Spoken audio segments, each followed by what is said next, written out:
Good evening all of you, कैसे हैं सभी? Very good evening.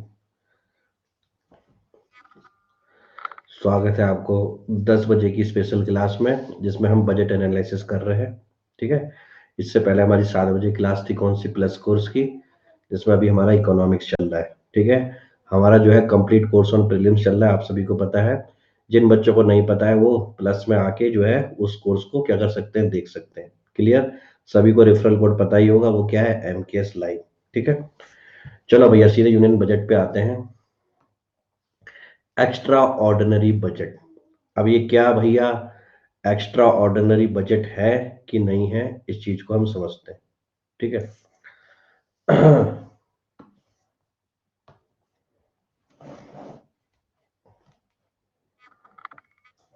शाम वाली क्लास नहीं देख पाए, चलो कोई बात नहीं, रिकॉर्डेड वर्जन देख लेना। तो ये जो है बजट के फेवर में आर्टिकल है, इस आर्टिकल समझते हैं और इससे भी हमें काफी क्या होगी, नॉलेज एनहेंस होगी। The experience of handling covid successfully has given the Modi government high confidence to do all the right thing and to help the economy recover even by keeping the deficit level high for a short window of time। इसका मतलब क्या हुआ कि भैया कि ये budget का क्या कर रहे हैं, समर्थन कर रहे हैं जिन्होंने भी आर्टिकल लिखा है। वो ये कह रहा है कि कोविड के टाइम पे जो है मार्केट को दोबारा रिवाइव करने के लिए, इकोनॉमी को दोबारा चलाने के लिए हमें पैसा चाहिए कि नहीं चाहिए? बताओ।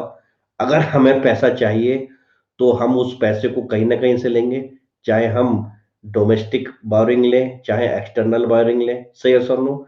और अगर हम जब बोरिंग लेते हैं, उधार लेते हैं, तो मैंने आपको बताया फिस्कल डेफिसिट बढ़ता है। ऑलरेडी आपको बता रखा है नहीं बता रखा है दूसरे लेक्चर में। तो कुल मिला के सरकार क्या कर रही है, अपने डेफिसिट लेवल को क्या करना चाह रही है, बढ़ाना चाह रही है शॉर्ट विंडो ऑफ टाइम के लिए। अब आपको लगेगा कि डेफिसिट से क्या होगा? अरे डेफिसिट बढ़ेगा तो यानी क्या है, उसको फाइनेंस किया जा रहा है, मतलब बोरोइंग बढ़ाई जा रही है। और बोरोइंग बढ़ाई जाएगी तो पैसे से पैसा कमाया जाएगा। क्या मेरी बात समझ में आई? क्लियर? पैसे से क्या किया जाएगा, पैसा कमाया जाएगा। अब इसी सेंटेंस से एक क्या आ जाता है, प्रीलिम्स का क्वेश्चन आ जाता है कि डिफिसिट फाइनेंसिंग में क्या होता है। अब लोग कहते हैं कि डेफिसिट फाइनेंसिंग है, लोग सोचते हैं यार डेफिसिट होगा तो पैसे की कमी नहीं। अरे डेफिसिट फाइनेंसिंग का मतलब है कि मार्केट में पैसे की क्या हो गई, अब ज्यादा क्या हो गई, क्या हो गई, मात्रा हो गई। क्या मेरी बात समझ रहे हो? डेफिसिट फाइनेंस मतलब क्या है कि हमने उधार उधार लाके वो मार्केट में डाल दिया, जिससे इकोनॉमी क्या करे, रिवाइव कर सके। ये मैंने आपको पढ़ा रखा है ऑलरेडी। ठीक है। तो डेफिसिट फाइनेंसिंग का मतलब होता है बच्चों, मार्केट में लिक्विडिटी बढ़ाना। भले ही वो चाहे उधारी साई हो, चाहे वो डोमेस्टिक उधारी साई हो, चाहे वो बाहर से हमने क्या एक्सटर्नल बारोइंग साई हो। क्या ये पॉइंट सब समझ पा रहे हैं? बजट की एक लाइन समझाने की कोशिश कर रहा हूं आपको, पैरों पे खड़ा करने की कोशिश कर रहा हूं मैं। ठीक है ना? आगे देखते हैं। अच्छा, ये वही बच्चे समझ पाएंगे जो रेगुलर फॉलो कर रहे हैं।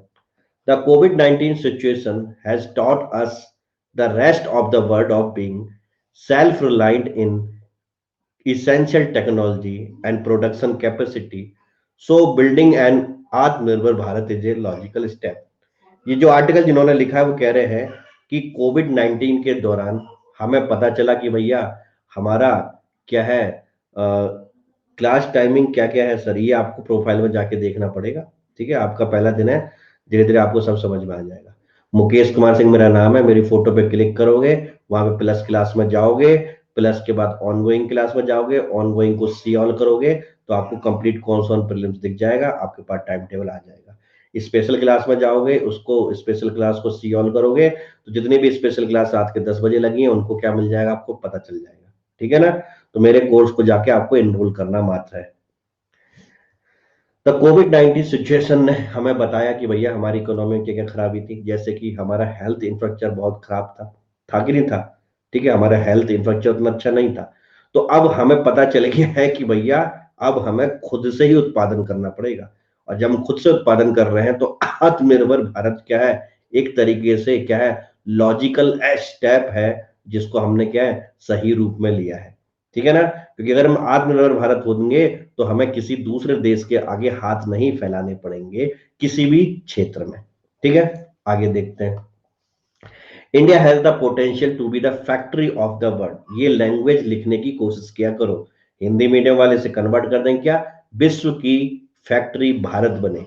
यानी कि भारत में ही क्या बने, सब उत्पाद बने।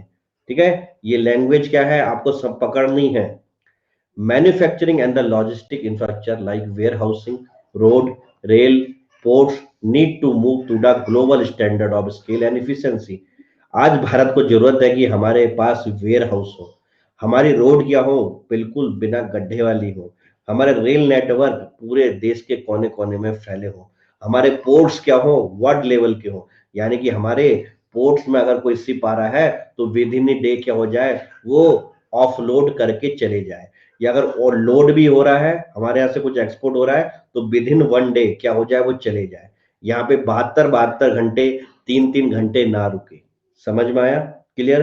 और जो ब्रेक बल्क होता है वहां पे तो भैया एक एक हफ्ते तक क्या है, सिर्फ पोर्ट पे ही खड़ा रहता है। क्यों? क्योंकि हम उतने इफिशिएंट नहीं है। तो हमें क्या होना पड़ेगा, सिंगापुर, रोटरडम, इन पोर्टों की हमें क्या करनी है, बराबरी करनी है। ठीक है, manufacturing and infrastructure can bring million job to our people. और अगर हम अपनी मैन्युफैक्चरिंग और अगर हम इंफ्रास्ट्रक्चर पे ज्यादा पैसा लगाएंगे तो बच्चों क्या होगा, नई नई जॉब क्रिएट होंगी। आज ही मैंने प्लस की क्लास में बताया है कि मैन्युफैक्चरिंग जो आइटम होते हैं उनका वेटेज डब्ल्यूपीआई में ज्यादा होता है कि सीपीआई में ज्यादा होता है, लिख के बताओ। अब समझ में आ रहा है ना? ठीक है, डब्ल्यूपीआई में ज्यादा होता है। The budget has addressed several enabler in this direction. यानी कि बजट ने इस पूरी समस्या को सुधारने के लिए किन किन बातों को इंगित किया है, जैसे कि स्पेशलाइज्ड मैन्युफैक्चरिंग पार्क बनाए जाएंगे। ठीक है, जहां पे क्या होगा, स्पेशल सुविधा जाएगी इंफ्रास्ट्रक्चर की, वेयर हाउसिंग की, रेलवे कनेक्टिविटी की, रोड कनेक्टिविटी की, जिससे क्या हो, उत्पादन हो और तुरंत क्या हो, मार्केट में चले जाए। उत्पादन हो तुरंत क्या हो जाए, हमारे पोर्ट में पहुंच के एक्सपोर्ट हो जाए। समझ में आया? तो ये स्पेशल मैन्युफैक्चरिंग पार्क बनाए जाएंगे। क्लियर? ठीक है, infrastructure as the highway, railway, and port, reform in the power sector, and affordable housing on the rent for migrant worker। अभी इसका मतलब क्या है, यहां तक आपको रिफॉर्म समझ में आ गए। पावर सेक्टर का रिफॉर्म हमने कल परसों की बजट की क्लास में पढ़ा था। मैंने आपको पावर सेक्टर की समस्या बताई थी, नहीं बताई थी, कि नेशनल ग्रिड का ना होना, ग्रिड में ट्रांसमिशन लॉस होना, ठीक है, आप जो है वो कांटा लगाते हो वो होना, ठीक है, ऊपर से आउटस्टैंडिंग बहुत ज्यादा बढ़ जाना। क्लियर? तो ये सारी समस्या है, इसमें हमें सुधार करना है। अब अफोर्डेबल हाउसिंग क्या होती है, ये टर्म आपको बार बार द हिंदू न्यूज़पेपर में मिलेगी। अफोर्डेबल हाउसिंग का मतलब होता है ऐसे घर जो कम लागत पे बनते हैं और जिनको आम नागरिक आसानी से ले सकता है। यानी कि छोटे छोटे आपके 100 100 गज के, 120 125 गज के मकान, ठीक है, जो आपको क्या है, बहुत ही कम किस पे मिल रहे हैं, आपको पैसे में मिल रहे हैं, यानी कि 10 लाख से लेके 15 लाख में। ऐसा नहीं कि जिस घर में आप रहते हो जो 60 60 लाख 1 1 करोड़ का है, ये हर कोई अफोर्ड नहीं कर पाता है। समझ में आया? तो इस बार अफोर्डेबल हाउसिंग के लिए भी क्या करा है, सरकार ने कुछ छूट का प्रावधान किया है। जैसे कि आपका डीएलएफ है, ठीक है, जैसे कि आपका आम्रपाली ग्रुप है, ठीक है, जैसे कि आपका और भी कोई अगर आपको याद आ रहा हो, जैसे ओमेक्स है।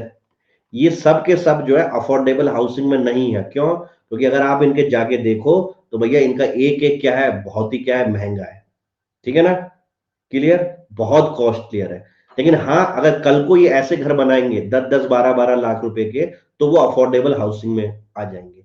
अफोर्डेबल हाउसिंग के लिए हमें मिनिस्ट्री ऑफ अर्बन डेवलपमेंट में रजिस्टर्ड करना पड़ता है कि हम सस्ते और छोटे छोटे मकान बनाएंगे।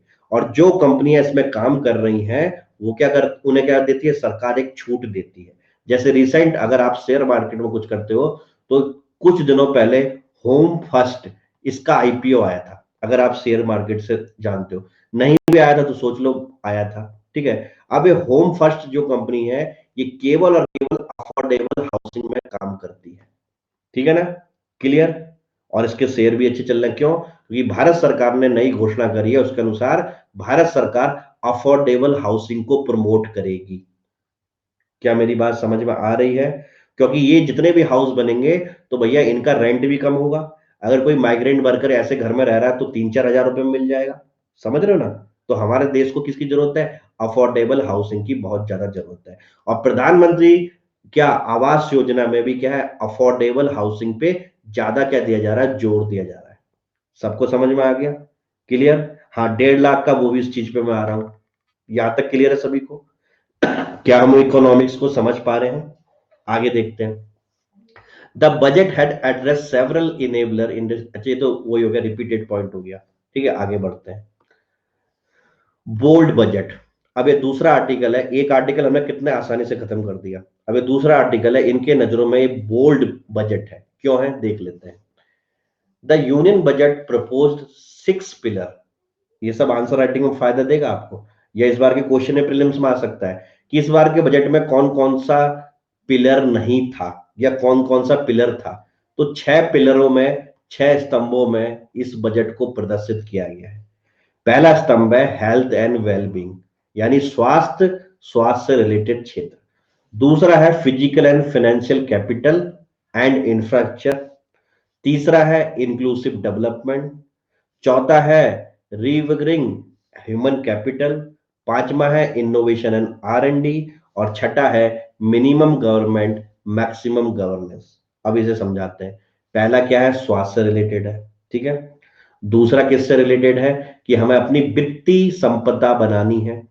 फिजिकल और फाइनेंशियल एसेट क्या होती है, या फिजिकल और फाइनेंशियल कैपिटल क्या होती है, या मैंने आपको दूसरे लेक्चर में बता रखा है। समझ में आया? याद आ रहा है ना कि ऐसा पैसा जो क्या करता है, बर्डन होता है, और ऐसा खर्चा जो फिजिकल और फाइनेंशियल एसेट बनाता है। ठीक है। अब आपको कोई भी किसी के भी किताब को पढ़ने की जरूरत नहीं है, आप सेल्फ क्या हो, इंडिपेंडेंट हो रहे हो। अभी लेक्चर कितने हुए? मात्र 5। अब पूरा कमाल देखना इकोनॉमिक्स का। इंक्लूसिव डेवलपमेंट, यानी कि गरीबों को भी साथ लेके चलो, जितना भी हमारा गैप है उसको कम करो। कल हमने एक आर्टिकल पढ़ा था, उसमें हमने देखा कि कोविड के दौरान गरीब गरीब और हुए और अमीर और ज्यादा अमीर हो गए। पढ़ा था नहीं पढ़ा था? से यस और नो? पढ़ा था नहीं पढ़ा था? तो हमारा पिलर क्या है, इस चीज को भी क्या कर रहा है, संज्ञान में ले रहा है। अगला पिलर है ह्यूमन कैपिटल को और ज्यादा बढ़ाना, यानी कि मानव संसाधन। अरे भैया, मानव संसाधन बढ़ेंगे तभी तो देश आगे बढ़ेगा। हम कहते हैं कि हमारा डेमोग्राफिक डिविडेंड है, तो डेमोग्राफिक डिविडेंड क्या है, यही तो है ह्यूमन कैपिटल।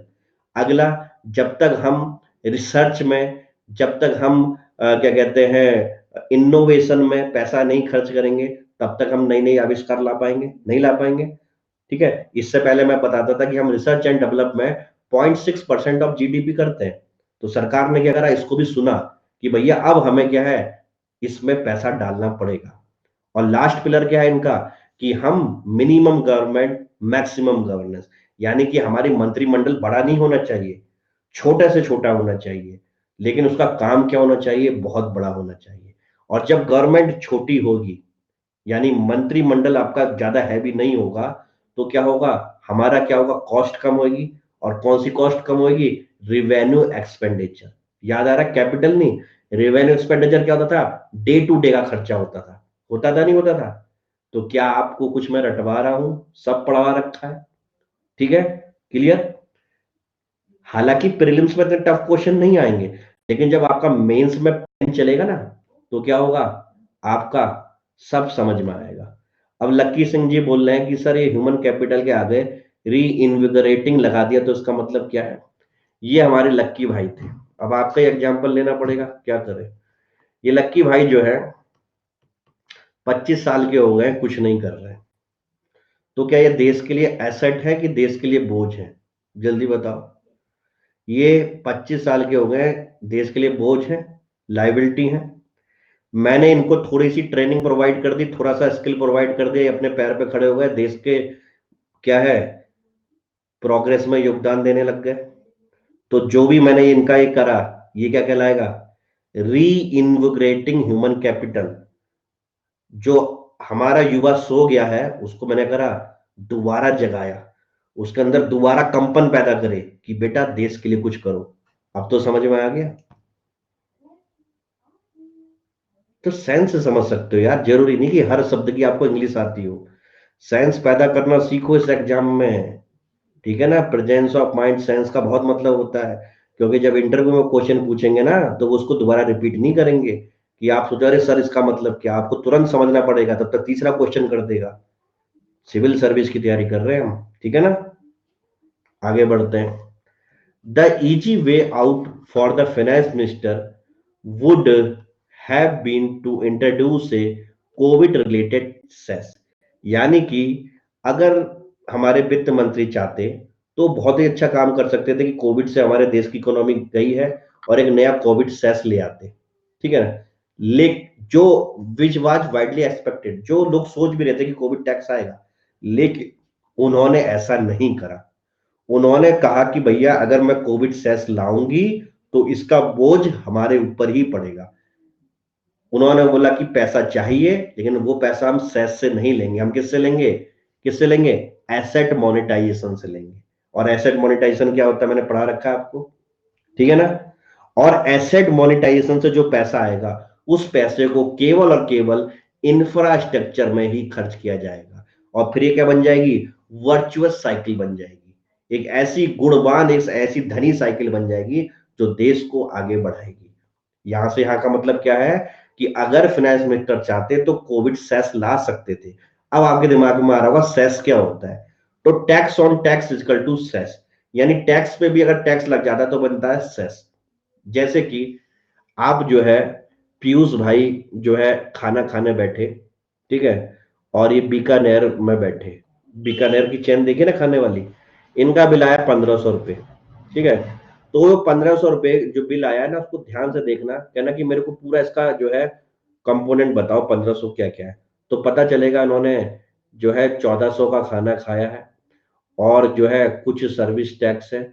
अब जब सर्विस टैक्स को तोड़ेंगे तो उसमें कुछ मिलेगा इनको सर्विस टैक्स, कुछ मिलेगा हायर एजुकेशन चेस सेस, ठीक है, इस तरीके का मिलेगा अगर आप तोड़ के देखोगे। यानी क्या है, टैक्स पे टैक्स में लग रहा है, ठीक है ना। तो ये अगर कोई यहाँ पे मान लेते हैं एक सेस और ले आती सरकार इस बार, कोविड सेस, कोई मना भी नहीं करता, लेकिन क्या होता, इसका बोझ हम पे पड़ता। समझ में आया, क्लियर, सबको समझ में आ रहा है। अब सेस और टैक्स में अंतर क्या है, इनके सबसे बड़ा अंतर यह है कि जो भी टैक्स आता है सरकार के पास, सेंट्रल गवर्नमेंट के पास, उसका कुछ हिस्सा उसको राज्य सरकारों को देना पड़ता है। रिसेंटली मैंने आपको जो है अभी बजट वाली क्लास पढ़ाई थी, तो मैंने बताया था 41% क्या है निर्धारित हो चुका है फाइनेंस कमीशन के अनुसार कि इतना टैक्स का कलेक्शन जो सेंटर का होगा इसका 41% केंद्र को देना पड़ेगा, बताया था, ठीक है। लेकिन सेस से जो अमाउंट आती है उसको राज्यों को देना अनिवार्य नहीं है। यानी कि सेस और सरचार्ज ये सीधे के सीधे किस में जाते हैं, केंद्र सरकार के खजाने में जाते हैं, और केंद्र सरकार बिल्कुल भी बाध्य नहीं है इनको बांटने में। क्या ये जो लास्ट लाइन मैंने बोली आप समझ पा रहे हो। जैसे कुछ दिनों पहले स्वच्छ भारत सेस लगाया गया था, ठीक है। यानी कि सेस वो चीज है जो सीधे केंद्र सरकार के पास जाएगी, राज्यों में बंटवारा नहीं होगा। इसीलिए केंद्र सरकार अपनी कमाई बढ़ाने के लिए लगा देती है, और इस बार लगा सकती थी लेकिन उन्होंने नहीं लगाया। क्या मैं आपको समझा पा रहा हूं, एक एक चीजें कोरिलेट हो रही है आपके सामने, ठीक है ना, कुछ रटवा नहीं रहा हूं, आपको एक एक चीज समझा रहा हूं। और ऐसी एक एक चीज ज्योग्राफी में भी समझाऊंगा, पॉलिटी में भी समझाऊंगा, इन्वायरमेंट में भी समझाऊंगा, साइंस एंड टेक में भी समझाऊंगा, और तो और हिस्ट्री जो आप रटने वाली चीज कहते हो उसको गाने से समझाऊंगा, ठीक है ना। बस समय को आने दो, आगे बढ़ते हैं। Prime minister rightly said it is a budget of विकास का विश्वास। अब आप सोच रहे सर ये चीज क्यों लिख रहे हो, अरे मेरे लल्ला, ये चीज ना कंक्लूजन में लिखने को आएगी, समझ में आया। कब आएगी, जब मेंस की तैयारी होगी तब मैं बताऊंगा, लेकिन तब तक ये चीज भूल जाओगे तो इसे कॉपी में तुरंत उतार लेना कि ये स्टेटमेंट विकास का विश्वास। और याद करो जब मैंने बजट की पहली क्लास ली थी तो उसमें रविन्द्रनाथ टैगोर की कोट लिखी थी कि जब क्या है, डॉ मतलब जब जो है भोर भी क्या होती है, अंधेरे में होती है, तो केवल होप ही एक ऐसी चीज होती है, फेथ, जो हमें करती है, उजाला दिलाती है। When dawn is dark, it is only faith which provide lights। आप इसे अपनी लैंग्वेज में भी लिख सकते हो। जब भोर में अंधकार होता है तो विश्वास ही एक ऐसी चीज होती है जो हमें प्रकाश की अनुभूति कराती है। ये रविन्द्रनाथ टैगोर की क्या थे सेंटेंस थे, ठीक है। और जो टॉपर बच्चा है ना उसने ऑलरेडी पकड़ रखा है। फाइनेंस मिनिस्टर ने इसके अनुसार अपना क्या करा बजट पेश करा। तो इन चीजों में कुछ बात है जो आपकी कॉपी में लिखनी चाहिए, ठीक है ना। क्लियर। तो विकास का विश्वास लिख लोगे। आगे देखते हैं। Continuing focus on the government vision of housing for all. जो प्रधानमंत्री साहब का जो एक और भारत सरकार का जो फेमस स्कीम है वो है हाउसिंग फॉर ऑल। 2022 तक हमें हर लोगों को घर देना है। और जो घर देंगे ये अफोर्डेबल होंगे, कोई महंगे वाले तो होंगे नहीं, ठीक है। 100 120 गज के होंगे। तो ये भी जो भी है इसमें क्या करा सरकार ने फिर से टैक्स एग्जम्पशन 1 साल के लिए बढ़ा दिया है। यानी कि आपकी जो इंटरेस्ट देते हो उसमें 1.5 लाख रुपए की ब्याज माफ हो जाएगी अगर आप कोई अफोर्डेबल हाउस खरीदते हो, ठीक है ना। और ये मार्च 2022 तक बढ़ा दी गई है। क्लियर। तो अगर आप कोई भी घर लेते हो ब्याज, ठीक है ना, चाहे एसबीआई से लो चाहे एचडीएफसी से लो, वो ऑटोमेटिकली आपकी 1.5 लाख ब्याज जो है माफ कर देगी और एक अच्छा खासा अमाउंट है। लेकिन ये किसके लिए, केवल केवल अफोर्डेबल हाउस के लिए है, ठीक है ना। ये बड़े बड़े महलों के लिए नहीं है। क्या मेरी बात समझ में आई। तो इससे क्या होगा, भारत में कंपनियां जितनी भी ये इंफ्रास्ट्रक्चर कंपनी है ये क्या करेंगी, अफोर्डेबल हाउसिंग बनाने की कोशिश करेंगी। क्यों, क्योंकि जिसकी डिमांड होती है वही बनाएंगी ये कंपनी। और डिमांड किसकी होगी, अफोर्डेबल हाउसिंग की। क्योंकि भैया हर किसी को 1.5 लाख का इंटरेस्ट बचाना है। तो आदमी क्या बड़े महल खरीदेगा कि छोटे खरीदेगा, बाई डिफॉल्ट छोटे ही खरीदेगा। समझ में आ गया। क्लियर। आगे देखो। With an aim to addressing the need of the affordable housing for migrant workers, the finance minister announced a tax exemption for notify affordable rental housing project। और जो जो कंपनियां रजिस्टर्ड हैं, नोटिफाइड हैं अफोर्डेबल हाउसिंग बनाने के लिए, उनके लिए टैक्स एग्जम्पशन का भी प्रावधान किया गया। ये बहुत बड़ी चीज है। यानी कि ग्राहकों के लिए 1.5 लाख इंटरेस्ट फ्री और बनाने वालों के लिए टैक्स फ्री। तो मेरे प्यारे भाई बहनों, क्या अब आम्रपाली ग्रुप शांत बैठेगा, वो छोटे छोटे बनाएगा। डीएलएफ शांत बैठेगा, वो छोटे छोटे बनाएगा। ओमैक्स शांत बैठेगा, वो छोटे छोटे बनाएगा। और यही तो भारत सरकार चाहती है। ये बहुत ही डीप स्टेटमेंट है, आपको धीरे धीरे पता चलेगा। तो एक ताली तो बजा दो यार, भारत सरकार आपके लिए इतना कर रही है। क्योंकि इससे पहले जो प्रधानमंत्री आवास योजना था 1.5 लाख वाला तो पहले भी था, ये आज की चीज नहीं है, ये 4 5 साल पुरानी हो गई है। लेकिन अब इनका टैक्स माफ करना ये बहुत नई चीज है। अफोर्डेबल हाउसिंग की कौन सी कंपनी बताई थी आपने, उसका नाम लिखोगे क्या। Home first finance. Home first finance, ठीक है। ये केवल और केवल अफोर्डिंग हाउसिंग प्रोजेक्ट और उसको ही फाइनेंस करती है, ठीक है। वहां पे लिखने की जरूरत नहीं है, मैं फॉर एग्जांपल आपको बताया था। बनाने का तो कोई भी बना सकती है, लेकिन इससे क्या होगा, मोटिवेशन ज्यादा मिलेगा कंपनियों को भी इस सेक्टर में काम करने के लिए, ठीक है ना। आगे बढ़ते हैं। This push for the real estate sector, especially affordable housing, will boost the recent momentum in the housing demand and helping in creating job। अब सोचो, इससे क्या मिलेगा, एक आवेग मिलेगा, एक संचार मिलेगा इस सेक्टर को। और क्या होगा, हाउस बनेंगे, बनेंगे नहीं बनेंगे, कितने सारे लोगों को रोजगार मिलेगा। और एक चीज और आपको आज बजट की बहुत प्यारी चीज मिलेगी जिसको आपको याद कर देना है। पहुंचू स्लाइड पे। एक बहुत प्यारा हथियार आपको पता है, लेकिन अब आप उसे कॉन्फिडेंस से लिखोगे। देखो, housing is one of the largest employed generation in the economy. One of the, सबसे ज्यादा नहीं है, लेकिन जो सबसे ज्यादा रोजगार पैदा करते हैं उनमें से एक है। क्यों, क्योंकि ये डायरेक्टली लिंकेज है 300 इंडस्ट्री से। जैसे कि अगर आप घर बनेगा तो बच्चों उसमें सीमेंट लगेगा नहीं लगेगा, उसमें स्टील लगेगी कि नहीं लगेगी, उसमें पावर सप्लाई होगी कि नहीं होगी, पावर के स्विच लगेंगे नहीं लगेंगे, लकड़ी के दरवाजे लगेंगे नहीं लगेंगे, एल्युमिनियम की खिड़की लगेंगी नहीं लगेंगी, टाइल्स लगेंगी कि नहीं लगेंगी, सही है सर नो। तो घुमा फिरा के ये 300 इंडस्ट्री से डायरेक्ट क्या है, कनेक्टेड है। और ये बजट में बोला गया है, ठीक है ना। क्लियर, समझ में आया। तो कुल मिला के एक हाउसिंग प्रोजेक्ट क्या है, इतनी सारी चीजों को रिवाइव कर रहा है। तो भैया एक ताली हाउसिंग सेक्टर के लिए भी बननी चाहिए, बननी चाहिए नहीं बननी चाहिए। क्या आप इकोनॉमिक्स को समझ रहे हो, ठीक है। आपके लिए कितना भी डायनामिक क्वेश्चन आए आप आसानी से कर लोगे। both in term of the direct job and the job it create the ancillary industry such as this। और इधर भी मजदूर बढ़ेंगे और इन इंडस्ट्रियों में भी क्या होगी, जब स्टील की डिमांड ज्यादा आएगी, सीमेंट की डिमांड ज्यादा आएगी, तो ये भी क्या करेंगे, नए नए लोगों को भर्ती करेंगे। ठीक है ना। तो एक क्या है, क्या बोलते हैं ना, एक हथियार, एक बंदूक से दो निशाने, तो यहाँ पे एक बंदूक से 300 निशाने हो रहे हैं, ऐसे याद कर लो हंसी मजाक में। ठीक है। तो ये छोटी सी चीज याद रखना, मोर प्रिसाइज करेगा आपके आंसर को। वैसे तो हमें पता ही है, लेकिन 300 इंडस्ट्री करती है, आपको आज पता चल गया। समझ में आ रहा है? किसी को परेशानी, किसी को ऐसा तो नहीं लग रहा हाई फाई पढ़ा रहे हैं? अरे हाई फाई नहीं पढ़ा रहा यार, जिंदगी बना रहा हूं। ठीक है, हाई फाई नहीं पढ़ा रहा। दिक्कत यह है कि आप लोगों ने पहली बार पढ़ा है। अगर यही मैं किसी सिंसियर बच्चे को पढ़ाऊंगा ना, तो बोलेगा सर आता है, आगे बढ़ाओ। और आप में से काफी लोग ऑलरेडी पढ़ चुके होंगे। बस मैं कर रहा हूं, ये दर्शन सबको कराना चाहता हूं बस।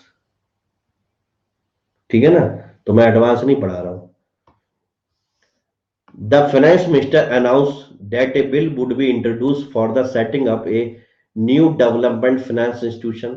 ये आपके लिए अब नया नाम तो नहीं है, ये वही है डीएफआई, जो कल हमने नागराजा साहब का पढ़ा था कि डेवलपमेंट फाइनेंस इंस्टीट्यूशन में हमारी वित्त मंत्री ने कहा था कि भैया क्या, जो हमारे क्या है, पोर्ट फॉरेन पोर्टफोलियो इन्वेस्टर, उससे पैसा लेंगे, लेकिन वो तो शॉर्ट टर्म के लिए लेते हैं। ठीक है, तो कैसे आप मुझको लॉन्ग टर्म कर दोगे, इसका क्रिटिसिक एनालाइज करा था ना हमने। ठीक है ना।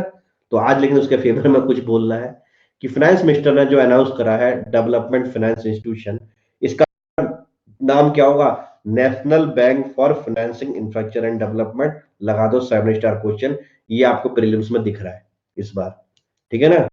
क्वेश्चन आएगा कि हाल ही में कौन सी फाइनेंसिंग बैंक का गठन करने का प्रावधान किया गया है, national bank for financing infrastructure and development, short form में डीएफआई। और है क्या वो डीएफआई, ये लिख लिया कॉपी में, नहीं तो क्लास के बाद लिख लेना। ठीक है ना। With A capital base of the 20,000 crore.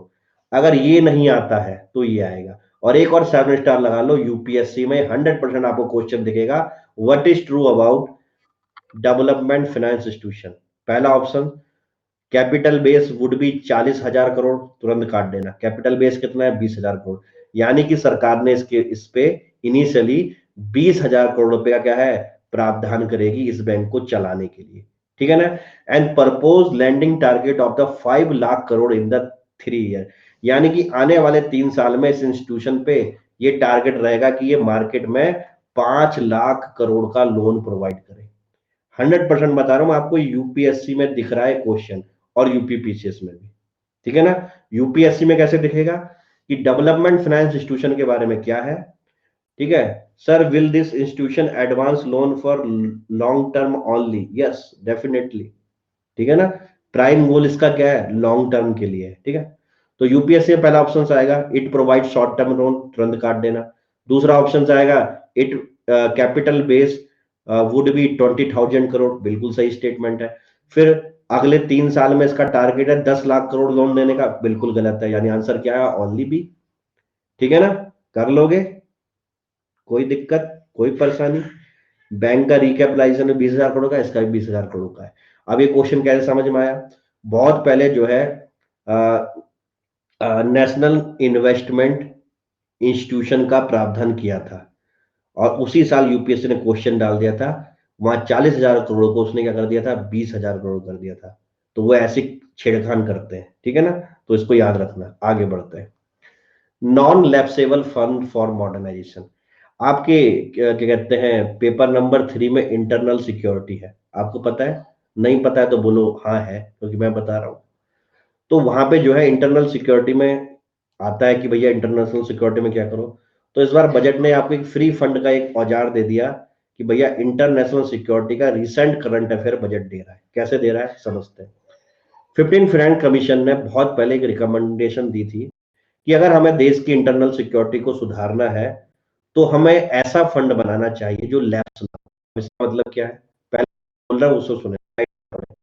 Non lapsable का मतलब यह है, जैसे मोहित त्यागी को मैंने 100 रुपए दिए, और मैंने बोला 1 साल में आपको ये खर्च करने हैं। ठीक है। 1 साल बाद मैंने मोहित त्यागी से पूछा कि भैया आपने 100 रुपए खर्च करे, इन्होंने बोला सर मैंने ₹20 ही खर्च कर पाया, तो मैं कहूंगा कि मैंने तुम्हें एक साल में ₹100 खर्च करने के लिए दिए थे, आप 20 ही खर्च कर पाए, तो ये आपकी हेडेक है, ₹80 मुझे लौटा दो। यानी क्या हुआ, फंड लैप्स हो गया तय सीमा के अंदर। ठीक है। अब नॉन लैप्सेबल की कंडीशन होगी। नॉन लैप्सेबल कंडीशन का मतलब है कि मोहित त्यागी को मैंने ₹100 दिए एक साल के लिए, अगर इन द केस वो ₹100 नहीं खर्च कर पाए तो मैं उनसे वापिस नहीं मांगूंगा। ठीक है, कोई बात नहीं, तुम अपने हिसाब से खर्च कर लो, एक साल नहीं, दूसरे साल में, तीसरे साल में, कभी ना कभी खर्च कर लो। तो इंटरनल सिक्योरिटी के जो हमारे इंफ्रास्ट्रक्चर होता है, उसमें कोई एक साल दो साल का खर्चा नहीं होता, वो लॉन्ग टर्म होता है। ठीक है ना। और ऐसे अगर बजट लैप्स होने लग गया तो वो कभी काम ही नहीं कर पाएंगे।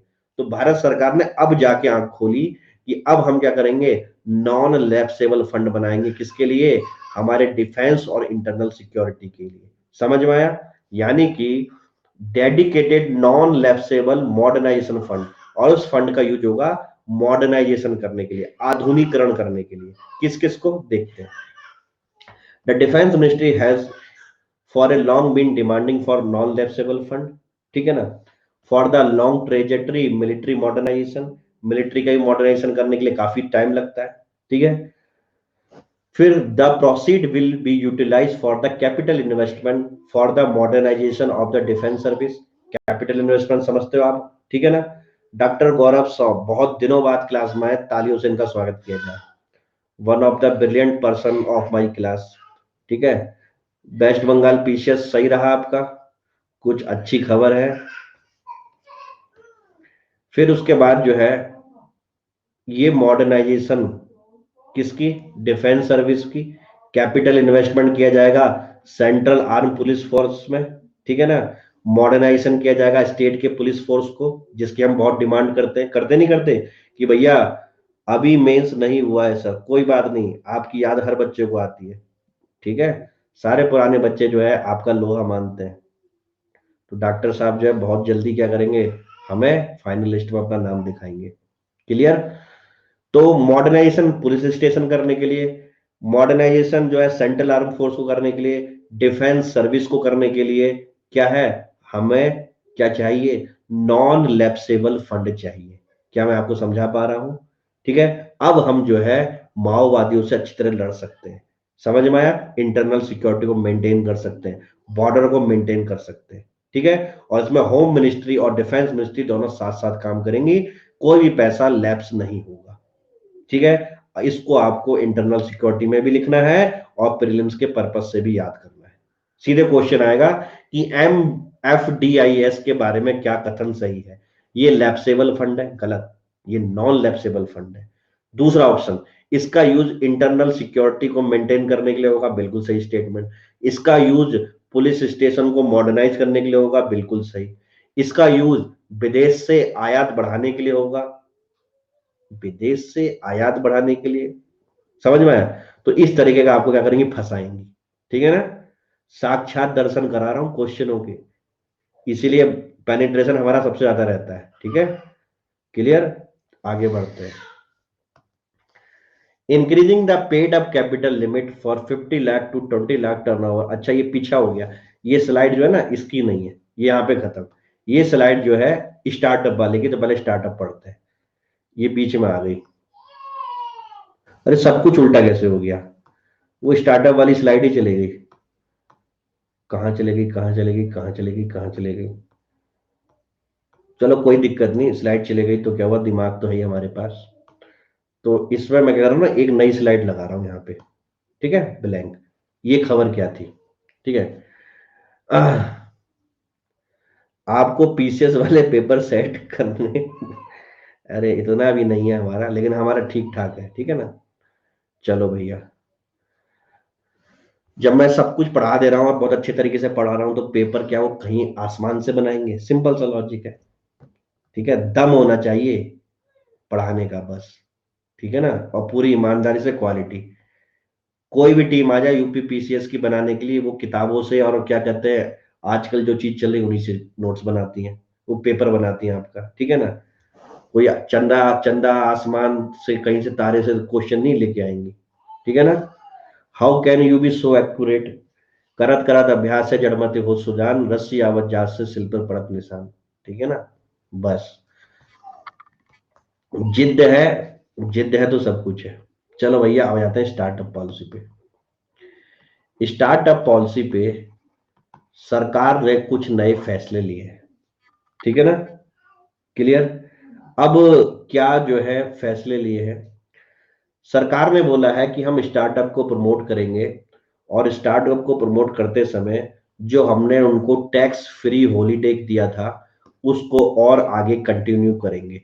यानी कि जो जितनी भी स्टार्टअप है, अगर वो कुछ भी प्रॉफिट कमा रही है तो हम अभी आंख बंद कर लेंगे, उन पे टैक्स नहीं डालेंगे। क्या ये पहला पॉइंट सबको समझ में आया? ठीक है, यानी टैक्स फ्री उनका हॉलीडे होगा। ठीक है। दूसरा उन्होंने बोला कि कोई भी स्टार्टअप खोलने के लिए रेजिडेंस ऑफ इंडिया भी खोल सकता है। सिटीजन तो आप लोगों को आपको पता ही है, ठीक है ना? रेजिडेंस वो लोग होते हैं जो कम से कम 180 दिन भारत में रहे हो, वो रेजिडेंस ऑफ इंडिया कहने लग जाते हैं, ठीक है ना? और वो भी क्या कर सकते हैं, कोई भी भारत में स्टार्टअप स्टार्ट करते हैं। लेकिन अब उन्होंने इसकी सीमा क्या कर दी, कम कर दी 180 से, यानी कि सबको मौका मिले कम से कम टाइम में भारत में स्टार्टअप खोलने का। नहीं समझे? रेजिडेंस और सिटीजन में सबसे बड़ा अंतर है कि सिटीजन जो होते हैं वो भारत के नागरिक होते हैं, वो आप लोग हो सारे। अब रेजिडेंस का मतलब हुआ कि ऐसा नागरिक जो भारत में कम से कम 180 दिन लगातार रह रहा है, तो वो उस टाइम पीरियड के लिए रेजिडेंस ऑफ इंडिया कहलाएगा, यानी भारत में रहने वाला। और भारत में रहने वाला क्या कर सकता है, स्टार्टअप की पॉलिसी का फायदा ले सकता है, एज इट जैसे इंडिया लेते हैं। ठीक है, लेकिन रेजिडेंस बनने के लिए 180 दिन चाहिए। ठीक है, लेकिन स्टार्टअप के केस में भारत ने बोला कि हम 120 दिन वालों को भी रेजिडेंस मान लेंगे। क्या ये बात समझ में आई आप लोगों को? तो क्या इससे स्टार्टअप प्रमोट नहीं होगा? होगा कि नहीं होगा? ठीक है ना? क्लियर? समझ में आया? अब जो टैक्स फ्री हॉलीडे है, इसका थोड़ा क्रिटिकल एनालाइज किया गया। क्या किया गया कि भारत में जो है 40,000 से भी ज्यादा स्टार्टअप है, ठीक है ना, जो क्या है, रिकॉग्नाइज्ड है, लेकिन रजिस्टर्ड केवल 400 है। तो जो टैक्स फ्री हॉलीडे, इसका फायदा केवल 400 को मिलेगा। यानी कि वित्त मंत्री को थोड़ा ये समझना चाहिए था कि ये जो टैक्स फ्री हॉलीडे है वो रिकॉग्नाइज्ड किसको, सिटीजन ना भी हो तब भी। तभी तो भाई दोनों में अंतर बताया, सिटीजन और रेजिडेंस में। अगर वो एक ही होता तो मैं अंतर क्यों बता? क्या हम अपने ही नागरिक को 180 दिन और 120 दिन की देंगे? ये बताओ सिर्फ भाई, क्या आपको भारत सरकार 180 और 120 दिन का कुछ देगी? कुछ नहीं देगी ना। सिटीजन हो। टैक्स फ्री हॉलीडे उन स्टार्टअप को मिलेगा जो रजिस्टर्ड है। क्लियर? अब पढ़ते हैं इस आर्टिकल को।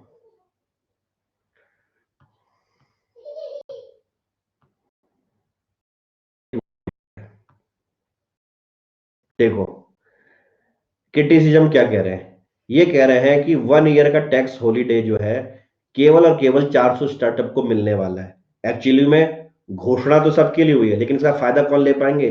गिने चुने लोग। क्यों? क्योंकि वो क्या है, रिकॉग्नाइज होने के साथ साथ सर्टिफाइड भी है, किसके द्वारा? Department of promotion and industry. जबकि भारत में 40,000 से भी ज्यादा स्टार्टअप है, लेकिन वो रिकॉग्नाइज तो है लेकिन रजिस्टर्ड नहीं है, इसलिए वो बेनिफिट नहीं ले पाएंगे। यानी कि फाइनेंस मिनिस्टर को कम से कम अब अनाउंस करना चाहिए कि ये सभी के लिए है। क्या मेरी बात समझ पाए? अब आप बोलोगे सर रिकॉग्नाइज और रजिस्टर्ड में क्या अंतर होता है? जैसे कि हमारे शिव भाई ने एक ऐप खोला, ठीक है, और वो क्या करता है, कृषि से संबंधित जानकारी बताता है। किसान लोग खुश हुए, उन्होंने ऐप डाउनलोड करा और उनसे शिक्षा लेने लग गए। उनका स्टार्टअप क्या हो गया, ग्रो करने लग गया। ठीक है। अब ये स्टार्टअप जो है कैसे रिकॉग्नाइज किया जाएगा, कि जो मिनिस्ट्री ऑफ कॉमर्स है, ठीक है, या जो हमारी इंडस्ट्री है, वो इसको रिकॉग्नाइज कर देगी कि शिव भाई के द्वारा बनाया गया स्टार्टअप क्या है, कृषि संबंधित क्षेत्र से। This is the recognition. ठीक है, लेकिन ये रजिस्ट्रेशन नहीं है। रजिस्ट्रेशन तब होगा जब ये करेंगे, सब कुछ इनको प्रॉपर रजिस्टर्ड करेंगे यहाँ पे। ठीक है ना? तो ऐसा रजिस्ट्रेशन केवल 400 का है, बाकी सब क्या है, रिकॉग्नाइज पे ही चल रही है। क्यों? क्योंकि शुरू से इनको क्या दिया गया है, बहुत ही सहूलियत दी गई है कि जरूरी नहीं है कि आप इमीडिएट रजिस्ट्रेशन कराओ, जरूरी नहीं कि आप प्रॉफिट पे टैक्स दो। ठीक है ना? क्लियर? तो केवल 400 स्टार्टअप ऐसी है जो प्रॉपरली रजिस्टर्ड है। तो हमें क्या सोचना चाहिए इनके बारे में भी सोचना चाहिए। क्या ये बात समझ में आ गई? यानी एक तरफ हम स्टार्टअप को ग्रो करना चाह रहे हैं, लेकिन फायदा सबको नहीं दिला रहे हैं, तो ऐसा ग्रो किस फायदे का? समझ में आ गया? और स्टार्टअप आपके सिलेबस में भी है, पेपर नंबर 3 में। क्या आप ये चीज समझ जाओगे? क्लियर? कोई दिक्कत? एक अच्छा प्रावधान किया गया पेड अप कैपिटल का, ठीक है, पेड अप कैपिटल का। और दूसरा होता है सिंगल पर्सन कंपनी। आप समझते हैं इसको क्या बोलते हैं? ये सब प्रीलिम्स में पूछा सकता है कि what is single person company. ऐसी कंपनी जिसका एक ही मालिक हो, ठीक है, और वही मालिक क्या है, पूरी ऑर्गेनाइजेशन को चला रहा है, वो क्या है, सिंगल पर्सन कंपनी है। अब सिंगल पर्सन कंपनी क्या होती है? ये एक तरीके से प्राइवेट कंपनी की ही काम करती है, ठीक है। सोल प्रोप्राइटरशिप और सिंगल पर्सन कंपनी में जमीन आसमान का अंतर है, ठीक है। क्लियर? क्योंकि क्या है, मैं पढ़ा रहा हूं, ठीक है ना, समझ में आया? सोल प्रोप्राइटरशिप और सिंगल पर्सन कंपनी में जमीन आसमान का अंतर है, ठीक है ना। तो इसको सिंगल पर्सन कंपनी ही बोलोगे। क्लियर? ठीक है। अब इस सिंगल पर्सन कंपनी को भारत सरकार प्रमोट करना चाह रही है। क्यों प्रमोट करना चाह रही है? कि ये छोटे छोटे लघु उद्योग टाइप के होते हैं कि जो क्या करते हैं, इकोनॉमी में अच्छा खासा अपना योगदान दे रहे हैं। क्या मेरी बात समझ में आई? क्लियर? ठीक है। अभी हम डिटेल में पढ़ेंगे कि सिंगल पर्सन कंपनी में और क्या क्या होता है। अब ये पेड अप कैपिटल का मतलब क्या है? पेड अप कैपिटल का मतलब होता है कि जब भी कोई भी कंपनी शेयर मार्केट में आना चाहती है, तो वो इनिशियली अपना आईपीओ लेके आती है, ये आपको पता है, ठीक है। उस आईपीओ को सबसे पहले सब्सक्राइब करते हैं, तब जाके वो सेकेंडरी मार्केट में आता है। तो आईपीओ के द्वारा जितना उसने पैसा कलेक्ट करा उसको बोलते हैं पेड अप कैपिटल, ठीक है। और ये डिसाइड किया जाता है सेबी के द्वारा कि किस कंपनी की कितनी बर्थ है, कितना वो पेड अप कैपिटल हम जैसे लोगों से आईपीओ के माध्यम से ले सकती है। समझ में आया? ऐसा नहीं कि भैया आपने एक कंपनी खोली और आपने जो है मार्केट से 1 लाख करोड़ रुपए ले लिए, सबके पैसे फंस जाएंगे। समझ में आया? तो सरकार ने अब इसमें भी छूट दे दी है कि आप पेड अप कैपिटल को भी बढ़ा सकते हो। तो ये भी क्या एक अच्छा स्टेप है छोटी छोटी कंपनियों को आगे बढ़ने का। क्या आप ये बात आपको समझ में आई? क्लियर? देखते हैं। Increasing the paid up capital limit from 50 lakh to 2 crore. इसका मतलब समझ? आईपीओ। आईपीओ का मतलब है initial public offer. Pooja ji ने ये कंपनी खोली, ठीक है ना। अब इनको लगता है कि भैया मेरे को कंपनी का एक्सपेंशन करना है और मेरे को पास पैसे नहीं है, कम से कम मुझे 50 लाख रुपए चाहिए। तो आप मार्केट में अपना आईपीओ लेके आओगी, ठीक है। आईपीओ का मतलब यह है कि आपके शेयर बनेंगे और हर शेयर की वैल्यू होगी, ठीक है ना, कि आपको 50 लाख जनरेट करने हैं। अब जिसको लगता है कि आपका मॉडल अच्छा है, जिसको आपकी कंपनी पे विश्वास है, जिसको आपकी कंपनी की ग्रोथ पे विश्वास है, वो लोग क्या करेंगे, शेयर खरीदेंगे। उनके अकाउंट में शेयर जाएंगे और उसके बदले उनके जेब से पैसे आपके पास जाएंगे। आपके पास पैसे कलेक्शन हो गया कि नहीं हो गया? इस घटना को बोलते हैं आईपीओ के तहत पैसे ले जाना, ठीक है ना। क्लियर? ठीक है। तो अब जो आईपीओ के द्वारा पैसा, शेयर मार्केट नहीं कह रहा हूं मैं फिर, ठीक है ना, टेक्निकली बहुत डिफरेंस है इसमें। शेयर मार्केट में जो हम शेयर खरीदते हैं, this is the secondary market. समझ में आया? पहला कौन होता है? आईपीओ वाला। आईपीओ हर किसी को अलॉट नहीं होता है, ठीक है ना। बहुत ही किस्मत वाले होते हैं, लॉटरी सिस्टम होता है, रैंडम क्या होते हैं, लोगों को उठाया जाता है, अप्लाई सब करते हैं, ठीक है ना। हर किसी को नहीं मिलता आईपीओ। तो जो आईपीओ के दौरान पैसा है वो कहलाता है पेड अप कैपिटल। फिर उसके बाद आईपीओ के बाद वो जनरल मार्केट में आ जाता है। फिर हम जैसे लोग जो जिनको आईपीओ नहीं मिल पाया, उनको क्या करना पड़ेगा, सर आपको इंडिगो पेंट मिला था क्या? नहीं मिला। मैंने बताया था क्या, मैंने अप्लाई किया था, रिजेक्ट कर दिया, मिला ही नहीं मेरे को। तो ये क्या है आपका सेकेंडरी मार्केट जो हम खेल खेलते हैं। तो सेकेंडरी मार्केट से जो पैसा है वो पेड अप कैपिटल नहीं कहलाता। कौन सा कहलाता है पेड अप कैपिटल? आईपीओ वाला, ठीक है ना। तो अब यानी कि कंपनियां 50 लाख की जगह 2 लाख 2 करोड़ तक क्या कर सकती है, आईपीओ के माध्यम से पैसा कलेक्ट कर सकती है। यानी पूजा जी जिनको पास पहले 50 लाख की लिमिट थी, इस माध्यम से पैसा कलेक्ट करने की। अब 2 करोड़ तक कर सकती है तो पूजा जी खुश होंगी कि नहीं होंगी? समझ नहीं आया? तो छोटी छोटी कंपनियां खुश होंगी कि नहीं होंगी? उस लिमिट को बढ़ा दिया। ठीक है। दूसरा क्या करा, turnover from 2 crore to 20 crore कर दिया। यानी कि पहले माना जाता था कि जो कंपनी 2 करोड़ तक का टर्नओवर करती हैं वो स्टार्टअप कहलाएंगी। अब अगर आप 20 करोड़ भी कर रहे हो तो भी आप क्या कराओगे, स्टार्टअप ही कहलाओगे। तो आप बोलोगे कि सर आप बता रहे थे कि जिनको आईपीओ नहीं मिलता वो क्या करते हैं, बीच में किसका मैसेज मान लेते हैं आईपीओ आपको नहीं मिला, ठीक है ना। तो जब आईपीओ नहीं मिला तो आपके पास क्या है, आपको शेयर खरीदना है, ठीक है ना। अब क्या करोगे, आप उस आईपीओ को लिस्टिंग होने का इंतजार करोगे। 10 से 15 दिन के बाद जब वो शेयर मार्केट में लिस्ट होगा, ठीक है ना, तो उसकी फाइनल वैल्यू आएगी कि ये शेयर 400 का है कि 500 का है। तो वो कहलाता है सेकेंडरी मार्केट। अब आप इसको जाके खरीद सकते हो, ये तो सभी के लिए है। अगर आपके पास पैसा है खरीद लो, ठीक है ना। फिर आप सोचोगे सर फिर यहाँ पे फायदा क्या होता है? ये फायदा होता है लिस्टिंग गेन लेने के लिए। जैसे कि फॉर एग्जांपल पूजा जी ने अपनी पहली कंपनी स्टार्ट करी, तो जो उन्होंने पहले आईपीओ लाया होगा, तो उस आईपीओ के जो लॉट की वैल्यू पर शेयर की हो सकता है 25 रुपए हो सकता है 30 रुपए हो, ठीक है। ये डिसाइड करेगा मैनेजमेंट, ठीक है। तो यानी कि उनको एक शेयर कितने का मिल रहा है, 25-30 का। ये हो गया आईपीओ। लेकिन जब ये शेयर मार्केट में जाता है तो क्या होता है, लिस्टिंग गेन होते हैं। वहां पे हो सकता है 25-30 वाला 500 रुपए में लिस्ट हुआ, ठीक है ना। तो इनको गेन के हिसाब से पैसा लगा है, गेन कितना हो गया, 500 का। इसलिए आईपीओ कि मुझे आईपीओ मिल जाए, खराब होगा तभी लिस्टिंग गेन नहीं मिलता। लगभग लगभग क्या होता है, लिस्टिंग गेन ही मिलता है। मुझे पता था कोई ना कोई लिखेगा कम भी हो सकता है। तो जनरली कम उस कंडीशन में होता है मार्केट खराब हो। जैसे रिसेंटली अभी इंडियन रेलवे फाइनेंस कारपोरेशन का आईपीओ आया, जो लिस्ट क्या हुआ, अपने आईपीओ के रेट से कम पे हुआ। तो ऐसी भी घटना होती है, ठीक है ना, क्लियर। लेकिन मैं बता दूं, जैसे अभी इंडिगो पेंट, जो धोनी का ऐड आता है ना इंडिगो पेंट का, आपने देखा है? हाथ खड़ा करो, थोड़ा और प्रैक्टिकल समझा दो। इंडिगो पेंट जानते हो?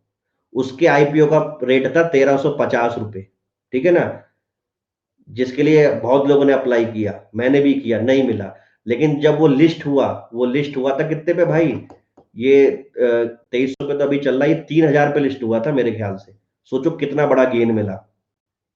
हाँ 3200, ठीक है ना। अभी तो 2600 पे आ गया, तो कोई नहीं। अब हमें इंडिगो पेंट खरीदना होगा तो हम इस पे खरीदेंगे, this is the secondary market.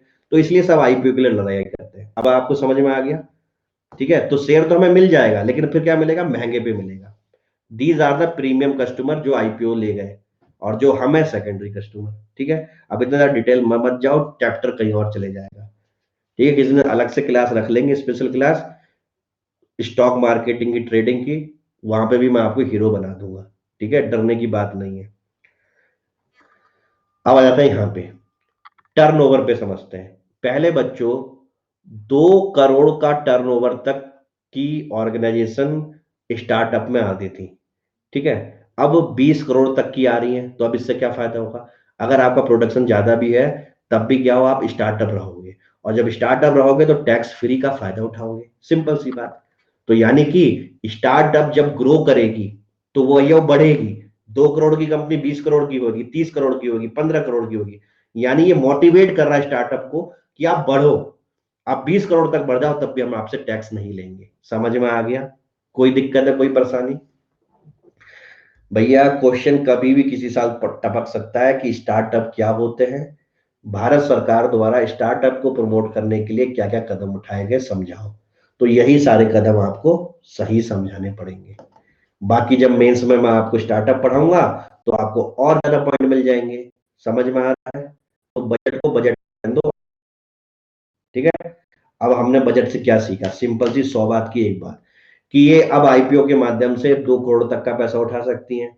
अब इनका टर्नओवर 20 करोड़ तक मान्य है, ठीक है। और 1 साल का सबको क्या मिल गया है, टैक्स हॉलीडे मिल गया है, अगर वो स्टार्टअप रजिस्टर्ड है। 100 बातों की एक बात। क्या ये मैं समझा पाया आप? कोई दिक्कत, किसी को कोई परेशानी? अब हम फोकस देते हैं 1 पर्सन कंपनी पे। चले 1 पर्सन कंपनी पे, किसी को कुछ रटना तो नहीं पड़ रहा है, ठीक है। चलो,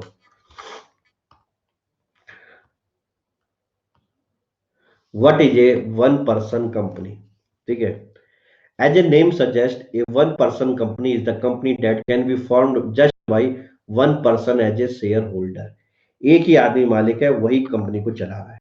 ठीक है, हो सकता है उसके यहाँ काम करने वाले और भी लोग हो, लेकिन मालिक एक ही है। He is the independent person, एक ही डायरेक्टर है। ठीक है, क्लियर? सिंपल सा प्रीलिम्स में क्वेश्चन आएगा, वन पर्सन कंपनी के बारे में क्या सही है? इसमें एक ही पर्सन होता है, बिल्कुल सही। इसमें दो डायरेक्टर होते हैं, तुरंत काट देना। ठीक है, these company can be contrasted with the private company. अब वन पर्सन और प्राइवेट कंपनी में अंतर क्या है कि वन पर्सन में एक ही डायरेक्टर होगा, लेकिन प्राइवेट कंपनी बनाने के लिए हमें कम दो डायरेक्टर चाहिए। क्या मेरी बात समझ में आ गई? क्लियर? यावर जी फिर सोल प्रोप्राइटरशिप लिख रहे हैं। यार, सोल प्रोप्राइटरशिप और वन पर्सन कंपनी में टेक्निकली बहुत अंतर है। ठीक है ना, वहां गहराई में मुझे जाने मत दो। ठीक है ना, क्लियर? उसको कभी भी सोल प्रोप्राइटरशिप नहीं लिखेंगे। मैंडेटरी है भाई, कम से कम। मैक्सिमम आप कितने भी रख लो, उसकी भी कोई लिमिट है। 10 रख लो, 11 रख लो, कम से कम दो तो होंगे। ठीक है ना, minimum two member to get going, यानी दो हो गए तो प्राइवेट कंपनी। यानी कि वन पर्सन कंपनी और प्राइवेट कंपनी में केवल एक डायरेक्टर ज्यादा कम का अंतर है। क्या ये मैं समझा पाया आपको? ठीक है, अरे मैं ओपीसी नहीं हूं भाई। ठीक है, क्लियर? समझ में आया? क्लियर? लेकिन प्रैक्टिकली जैसे प्राइवेट कंपनी काम करती है, वैसे ही ओपीसी काम करती है। ठीक है ना, जैसे जैसे प्राइवेट कंपनी काम करती है, वैसे ही ओपीसी भी काम करती है। क्लियर? ठीक है, अब ये मेरी तरफ से एडिशन है, वैसे ये पूरा मेरी तरफ से एडिशन है। ये मैंने फिर ढूंढा कि वन पर्सन कंपनी का सिद्धांत कहां से आया, तो पता चला जे ईरानी नाम की कमेटी आई थी, जिन्होंने सबसे पहले सजेशन दिया था वन पर्सन कंपनी का। ठीक है, अब बताओ क्या ये क्वेश्चन नहीं बन सकता है? ये यूपीएससी में भी बन सकता है, यूपीपीसीएस में भी बन सकता है कि वन पर्सन कंपनी, या सीधे क्वेश्चन आ सकता है जे एरानी कमेटी किससे संबंधित है? पहला, बैंकिंग रिफॉर्म से। दूसरा, वन पर्सन कंपनी से। तीसरा, इन्वायरमेंटल प्रोटेक्शन का। चौथा, जेंडर जस्टिस से। तो मेरे बच्चे क्या लगाएंगे? ओपीसी से। ठीक है, तो हम हर प्रोबेबिलिटी को छूने की कोशिश करते हैं, तभी हमारा पेनिट्रेशन अच्छा रहता है। धीरे धीरे आपको सारी चीजें समझ जाएंगी कि क्या क्या मैं चालाकियां करता हूं। वो चालाकी आपके पास आ गई तो आपको मेरी भी जरूरत नहीं पड़ेगी, और मैं खुद चाहता हूं कि आपको मेरी भी जरूरत ना पड़े। आपका सिलेक्शन सेल्फ स्टडी से ही हो जाए। ठीक है ना, क्लियर? मेरे को शौक नहीं है किसी बच्चे को जबरदस्ती फंसाना, ये करना वो करना। भैया सिलेक्शन लो और मुझे भूल जाओ, सिंपल सी बात। ठीक है ना, अपनी जिंदगी मस्त करो, लेकिन पढ़ाई करते समय मेहनत इतनी करो कि इसको एक और आखिरी चांस मानो बस। कोई रिलेशन नहीं, कोई कुछ नहीं। पढ़ो जाओ, पढ़ो जाओ, पढ़ो जाओ। ठीक है ना, क्लियर? तो जे रानी कमेटी याद कर लोगे आप लोग? ठीक है ना, कोई दिक्कत तो नहीं? आगे बढ़ते हैं। Jump in the allocation of the MSME sector. MSME sector भी एक्सक्लूसिव आपके पेपर में है। तो भैया इस बार जो है बजट से क्या प्रावधान किया गया, इसको आपको याद करना आपका धर्म बनता है। 15,700 करोड़ का प्रावधान किया गया है। ठीक है ना, जो पिछले वाले से दुगने से क्या है, आसपास है। पिछले साल 7,075 के आसपास था, अब 15,700 कर दिया। दुगने से ज्यादा हो गया ना, थोड़ा सा। 7 दूनी 14 और 15, ठीक। क्लियर? तो ये याद कर लोगे। अगर पिछले साल का याद आ जाए तो और भी अच्छी बात, नहीं तो केवल 15,700 याद कर लो, और खाली इतना लिख देना कि पिछले फाइनेंशियल ईयर की तुलना में ज्यादा है। ये डेटा याद रखना है आपको। कोई दिक्कत, कोई परेशानी? ठीक है, ये हमारी छोटी सी क्लास यहीं पे समाप्त होती है। बजट का लगभग लगभग हम वो एस्पेक्ट छू रहे हैं जो हमारे मेंस और प्रीलिम्स के लिए है। ठीक है ना, क्लियर? अब बहुत पहले मैंने आपको एक क्वेश्चन दिया था बजट की क्लास में, याद आ रहा है किसी को? What do you mean by, किस पे दिया था मैंने question? Asset monetisation, what are the challenge. क्या आपने वो क्वेश्चन बनाया है? तो प्लीज अटैचमेंट लगाओ और मैं चेक करूंगा। ठीक है, आज हमारी क्लास जल्दी खत्म हो गई है, तो उसका हम फायदा उठाएंगे। ठीक है, और कोई भागने की कोशिश नहीं करेगा।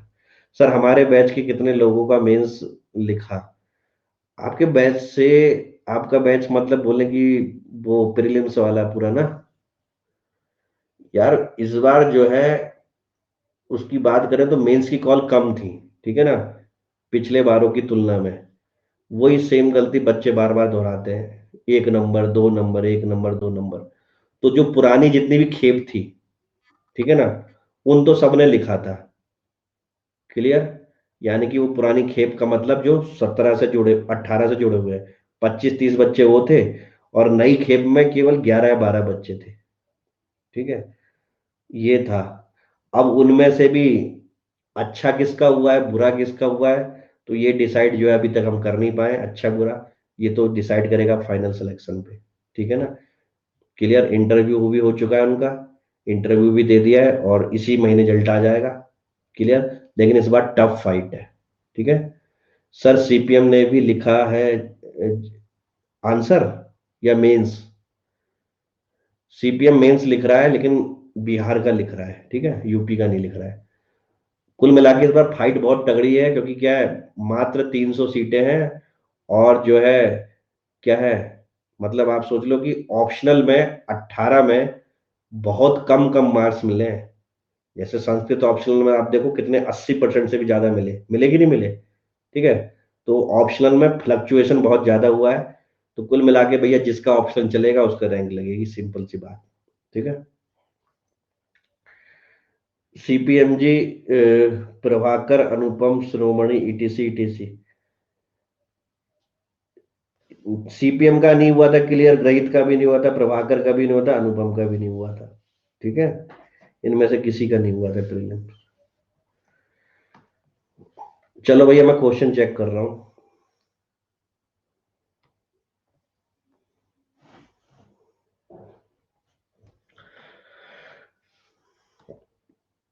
देखो भैया, इस बार हमने काफी सही चीजें सुधारी हैं, कि हम जो है इस बार जो है मेंस पे शुरू से ध्यान दे रहे हैं, और इस बार बहुत ही एक्सटेंसिव तरीके से दिखाया। और इसका रिजल्ट आपको 20 के फाइनल और 21 के फाइनल में ज्यादा अच्छा दिखेगा। ठीक है ना? 19 में पहले ही बता दे रहा हूँ कि 19 जो है टफ ईयर जाने वाला है सभी बच्चों के लिए। ठीक है ना? लेकिन 20 और 21 बहुत अच्छा ईयर जाने वाला है, सभी की हालत खराब है। What is the asset monetization? Do you think the Indian economy it is need of hour for achieving the 5 trillion economy target by 2024-25? ठीक है, चलो। Asset monetization involves the creation of the new source of revenue by unlocking value of the hitherto unutilized। पूरी sentence उतार दिया मेरा वाला है। These asset could be land building, शाबाश। The objective is to unlock the value of the investment made in public asset which has been not yielded, शाबाश। Return of the creation, ठीक है। तो इन्होंने पहला पार्ट तो उन्होंने सही से लिख दिया, एसेट मोनेटाइजेशन क्या होता है। अब बच्चों दूसरे पार्ट में इन्हें समझाना है कि 5 ट्रिलियन इकोनॉमी का टारगेट पूरा करने के लिए ये कैसे क्या है पूरी होगी। ठीक है, हिंदी मीडियम वाले भी अपनी कॉपी चेक करा सकते हैं। For the Indian economy to achieve its goal it become 5 trillion till this the fourth largest economy in the world can achieve the asset monetisation. How? वो भी तो समझाना पड़ेगा। देखते हैं समझाया कि नहीं समझाया अगले पेज में।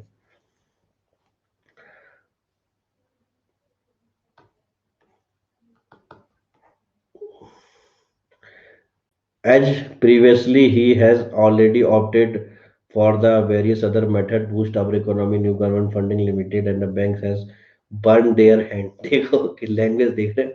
पूरी कॉपी पेस्ट कर दी है।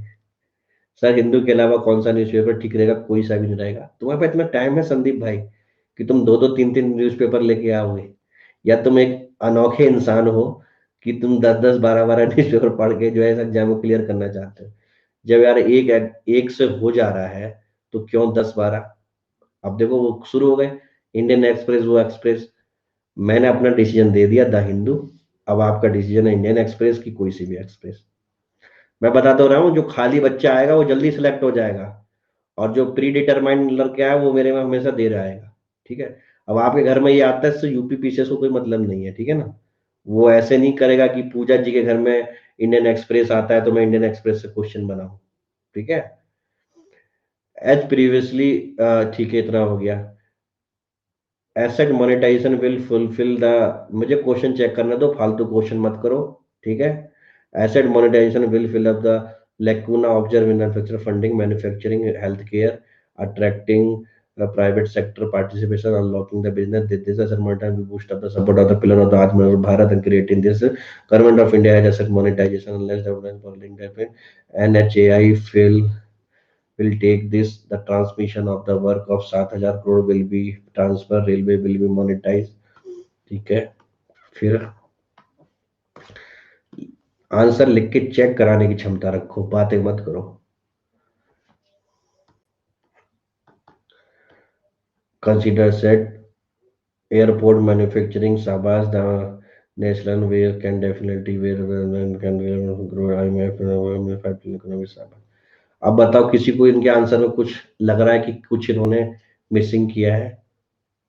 सर हेड्स ऑफ तो पेशेंस इसमें हेड्स ऑफ की क्या बात, ये मेरा काम है। ये बताओ कि किसी को कुछ लग रहा है इसमें कुछ एडिशन करना चाहिए था, जल्दी बताओ। कुछ आज की क्लास का एडिशन करना चाहिए ना, क्लियर। इन्हें दिखाना चाहिए इनकी गलती नहीं है कि 20,000 करोड़ का प्रावधान किया गया है, पहली बात। दूसरी साल 5 साल में कितना टारगेट दिया गया है इनको, कितना लोन डिसवर्स का टारगेट दिया गया है? 5 लाख करोड़ का, कितने का है 5 साल का, अभी जो हमने पढ़ा था बैक टू द पवेलियन, कितने का टारगेट है? प्रेजेंस ऑफ माइंड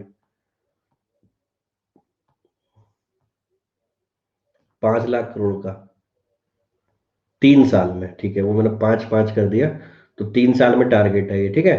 तो इसको भी इनको अपनी कॉपी में दिखाना था, जो हमारी गलती होगी, हमने आज पढ़ाया 5 लाख करोड़ का टारगेट है, 3 साल में पूरा करना है, ठीक है। दूसरा, इन्होंने नेशनल इंफ्रास्ट्रक्चर पाइपलाइन प्रोजेक्ट का डेटा नहीं लिखा, कितने का था? 111 करोड़ का था, से यस और नो। ये 111 करोड़ कहाँ से आएंगे? इनको ये इससे कोरिलेट करवाना था कि नहीं करवाना था, ठीक है। अब मेरे प्यारे भाइयों बहनों, इन्होंने एक छोटी सी गलती और करी जो कोई बच्चा महसूस नहीं कर पाया। इन्होंने जो लिखा बैंकों ने हाथ जला लिए। क्या अगर ये एनपीए का कोई डेटा लिख देती तो आंसर में और ज्यादा जान नहीं जाती? खुद सोचो कि 12% ऑफ एसेट आर एनपीए, समझ में आया, बैंकों की। This is a huge amount, that is why they will not think about to invest in the new project. एक आदमी लिख रहा है कि खाली एनपीए, एक लिख रहा है कि इतना परसेंट है। जमीन आसमान का अंदर आ गया कि नहीं आ गया? बातों को समझो मेरी, ठीक है ना। इनको एक ये वाला डेटा लिखना चाहिए था, लिखना चाहिए था, नहीं लिखना चाहिए था? दूसरा, इनको जो है एक रियलिस्टिक एक छोटी सी केस स्टडी देनी चाहिए थी, लॉन्ग टर्म और शॉर्ट टर्म इन्वेस्टमेंट की। अर्थात जितना भी इंफ्रास्ट्रक्चर का प्रोजेक्ट है, इनके लिए 25 साल 20 साल तक के लिए पैसा चाहिए, से यस और नो, लॉन्ग टर्म के लिए, क्लियर। और लॉन्ग टर्म के लिए क्या है, हमें फ्रीक्वेंट और कंटिन्यूअस सप्लाई चाहिए इतने साल के लिए, क्लियर। और जिसको बैंक नहीं दे सकती है, ये भी इनको क्या करना चाहिए था, थोड़ा समझाना चाहिए था, समझ में आया। और उसके अलावा और भी कोई चीज होंगी तो वो आगे चल के आती।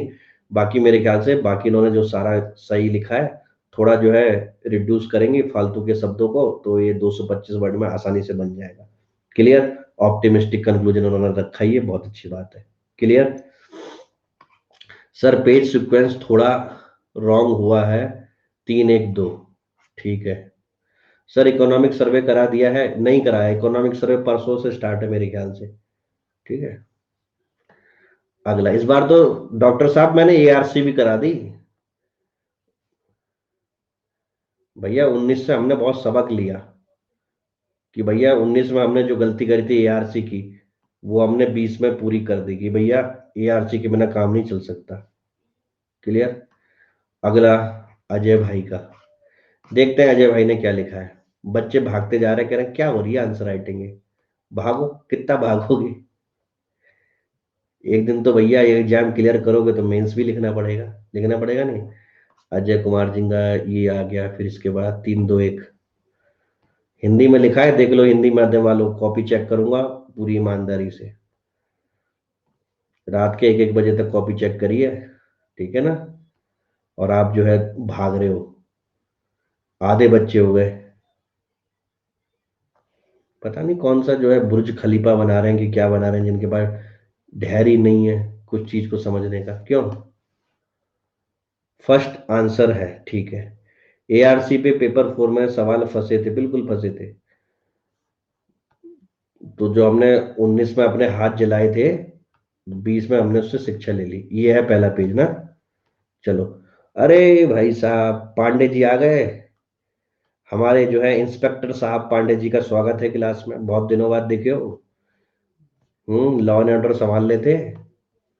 सब सही चल रहा है लॉ एंड ऑर्डर। चलो, भारत में परिसंपत्ति मूर्तिकरण यानी कि थोड़ा बिरछी हो गए थे, ठीक है। यानी कि हमारा एसेट मोनेटाइजेशन, ठीक है, की चुनौतियां यानी चैलेंज पे इन्होंने आंसर लिखा है हिंदी मीडियम में। चलो देख लेते हैं। भारत एक मिश्रित अर्थव्यवस्था है जिसमें निजी या सार्वजनिक क्षेत्र दोनों हिस्सेदारी संतुलन की आवश्यकता में विद्यमान है। निजी और सार्वजनिक, पब्लिक एंड प्राइवेट, ठीक है।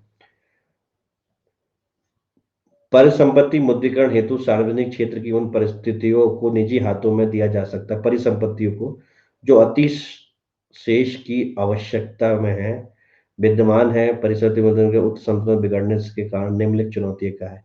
मूल निर्धारण, चूंकि परिसंपत्तियां काफी समय पुरानी है, अतः आज के परिप्रेक्ष्य में इनका बाजार मूल्य पर सही मूल्यांकन करना चुनौतीपूर्ण होगा।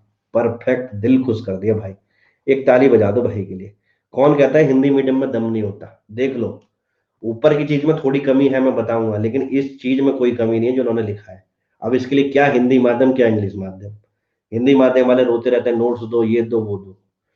भविष्य की उपयोगिता, इन परिसंपत्तियों के भविष्य में उपयोगिता पर संदिग्धता है। इनका भविष्य में पुनः अधिग्रहण की आवश्यकता होती है, तो इसके लिए क्या उपाय होंगे। एक्सीलेंट भाई, बहुत बढ़िया। ऐसे जो है 10-12 बच्चे आ जाए तो हिंदी मीडियम वाले क्या करें, अपनी सफलता को जल्दी पा लें। क्षमता का निर्धारण, यह निर्धारण करना चुनौतीपूर्ण होगा कि अमुक निजी क्षेत्र उस परिसंपत्ति का अधिकतम उपयोग कर सके ताकि वह देश के सकल घरेलू उत्पाद में अधिकतम योगदान दे सके। बिल्कुल सही। नागरिकों की इच्छा, लोकतांत्रिक देश होने के कारण पुरानी व्यवस्था को त्याग कर नई व्यवस्था अपनाने के संक्रमण काल में नागरिकों की इच्छा अनिच्छा के मध्य प्रति क्या लिखा है, प्रति क्या लिखा है, द्वंद्वता की प्रथा रही है। भाई के लिए ताली बजा दो यार, ये मतलब कितने अच्छे वे में इसने लिखा है। समझ में आया? मैं खालती फालतू नहीं कह रहा कि हिंदी मीडियम आ गया बाबा करने के लिए। अभी कोई सड़ा हुआ हिंदी मीडियम लगा दे तो उसको धो भी दूंगा, ठीक है ना। ऐसा नहीं कि मैं जानबूझ के कर रहा हूँ। भ्रष्टाचार, परिस्थिति परिसंपत्ति को निजी हाथों में सौंपते समय भ्रष्टाचार की आशंका हो सकती है। इसको थोड़ा इलाज करना था, हाउ, ठीक है ना। नागरिकों के संबंध, परिषद अधिकरण के पश्चात संपत्ति के प्रोपाइटर नागरिक के मध्य संबंध, उद्धार रोजगार वाणिज्य में कच्चा माल प्राप्त चुनौतियां। उक्त चुनौती के निसंग सरकार की परिसंपत्ति अपक्षरण भविष्य के उद्धार हो सकता है। पेज नंबर 3 पे आने दो मेरे को। पेज नंबर 3 इनका ये था, कंक्लूजन देखने दो बस। भारत को 5 ट्रिलियन अथवा तो राजस्व अन्य विकल्पों को तलाशना होगा जिसमें परिसंदेह मुद्रीकरण की प्रक्रिया बिहार प्रतीत होती है, अतः राजस्व प्राप्ति के नए आयामों को खोला जा सकता है। यहाँ पे भाई थोड़ा सा गड़बड़ हो गई, थोड़ा सा गड़बड़ हो गई, ठीक है। क्वेश्चन की डिमांड थी उसी के चैलेंज। अच्छा, ये दूसरा है। चलो बच गए तुम, बच गए तुम, ठीक है ना। अब देख लो, अगर केवल मैं आंख बंद करके चेक कर रहा था तो इस पे भी कह देता वाह वाह। इनका यहीं पे क्वेश्चन खत्म हो गया ना। क्लियर। चलो, पेज नंबर 2 तक जो उन्होंने लिखा, इसमें भाई कंक्लूजन नहीं लिखा है, तो थोड़ा सा मैं नाराज हूं, आपने कंक्लूजन क्यों नहीं लिखा, जबकि मैंने कंक्लूजन बता रखा है आपको, ठीक है ना। बता रखा नहीं बता रखा है कि कंक्लूजन क्या है इसका, कि भैया हमें क्या करना पड़ेगा, बात करनी पड़ेगी, डिस्कशन करना पड़ेगा, लेट्स टॉक करनी पड़ेगी। समझ में आया? उसको और लिखना है आपको, बाकी आपका आंसर एकदम सही है। सॉल्यूशन जो मैंने लिखाए थे, ठीक है। Dialogue dialogue dialogue.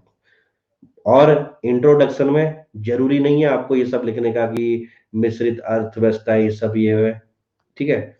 इसकी जगह जो है आप जो है यहाँ पे कोरोना से स्टार्ट करते तो ज्यादा अच्छा इंट्रोडक्शन होता। नहीं समझ पा रहे, आप लिखते कि एसेट मोनेटाइजेशन की बात कर रहे हो कि कोरोना काल ने हमारी नहीं पूरी विश्व की अर्थव्यवस्था को बहुत ही पीछे पहुंचा दिया, ठीक है। और हर समस्या के साथ अपॉर्चुनिटी रहती है।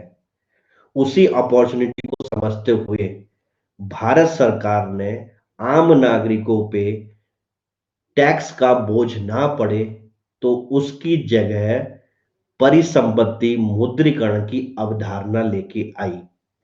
परिसंपत्ति मुद्रीकरण में जो संपत्ति जिनका बेकार पड़ी हैं, जो आइडल पड़ी हैं, उनको आज बाजार के मूल्य में बेचना परिसंपत्ति मुद्रीकरण कहलाता है। उसके बाद आप यहाँ से क्या कर दोगे, अपनी कहानी लिख दोगे।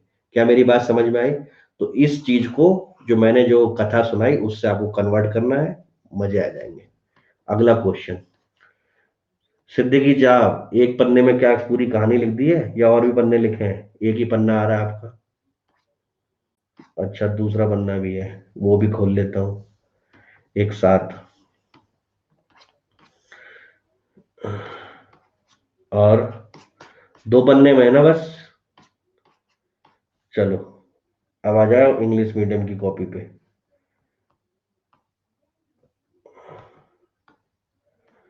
अच्छा, बीच में किसी को किसी के भी आंसर में कुछ ऐड ऑन करना हो तो सब स्वतंत्र है, एक दूसरे की सहायता करो। What is the asset monetisation do you think for the Indian economy? ठीक है, asset monetisation creation of the new source of the working unlocking थे, ठीक है। मैनी ऑफ द पब्लिक, पूरा वही कहानी लपेट दी है। striking to economy where government own asset net value of 50 crore but having potential of 100 crore sabas. So we can say that if we have to complete 5 trillion economic target, then the asset monetization can be a beneficial, ठीक है। Even before a pandemic, economic has termed it almost impossible for India to become 5 trillion economy. Sabas. Growth slowed down. Sabas. Much lower of the double digit growth. Sabas. To achieve this target, asset monetization will help. जैसे इन्होंने समस्या दी, interesting बनाई, उसका समाधान भी दिया। ठीक है, इस तरीके से लिखना सीखो। गुड, ये मेरी कला चोरी कर रहे हैं सब। So let we discuss the how asset monetization will help. First, Indian Railway forerunner of land। हाँ, तो जब इंडियन रेलवे लिखा तो वो भी लिख देते ना, कितना कितने एकड़ जमीन है इनके पास फालतू? कितनी एकड़ थी? 40,000 है, 47,000? 47,000, तो वो भी लिख देती कि 47,000 एकड़ जमीन इनके पास खाली खाली पड़ी है। ठीक है। It also lead to the company asset monetization offer spite where the revenue proceed can be reinvested newly in infrastructure. Sabas. It also look to comprehensive modernization, but it is a sensitive decision making process. Sabas. To take the account of the correct valuation of the asset is this। ठीक है, बस कुछ जो है, जो मैंने पहली copy किसकी चेक करी थी, मनीषा जी की, उनको जो मैंने बताया था सिद्दीकी साहब आप खुद ऐड कर लोगे। ठीक है, तो वो चीजें मैं रिपीट नहीं कर रहा हूं। अगला जाहिद भाई का। जाहिद भाई एक ही पेज लगाया कि और भी पेज है? अभी तो एक ही पेज दिख रहा है, एक पेज और आया जाहिद भाई का। जाहिद भाई हिंदी मीडियम वाले हैं, देख लेते हैं भैया इन्होंने जो है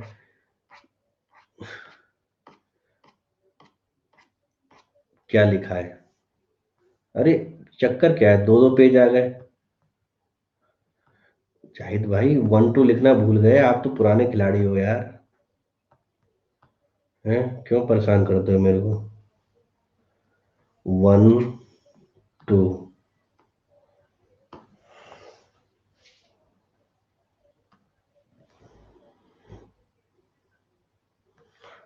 अब वो पेज लगातार क्यों नहीं लगाया, वो छूट गया, उतने में ही तुम्हें आंसर मिल गए।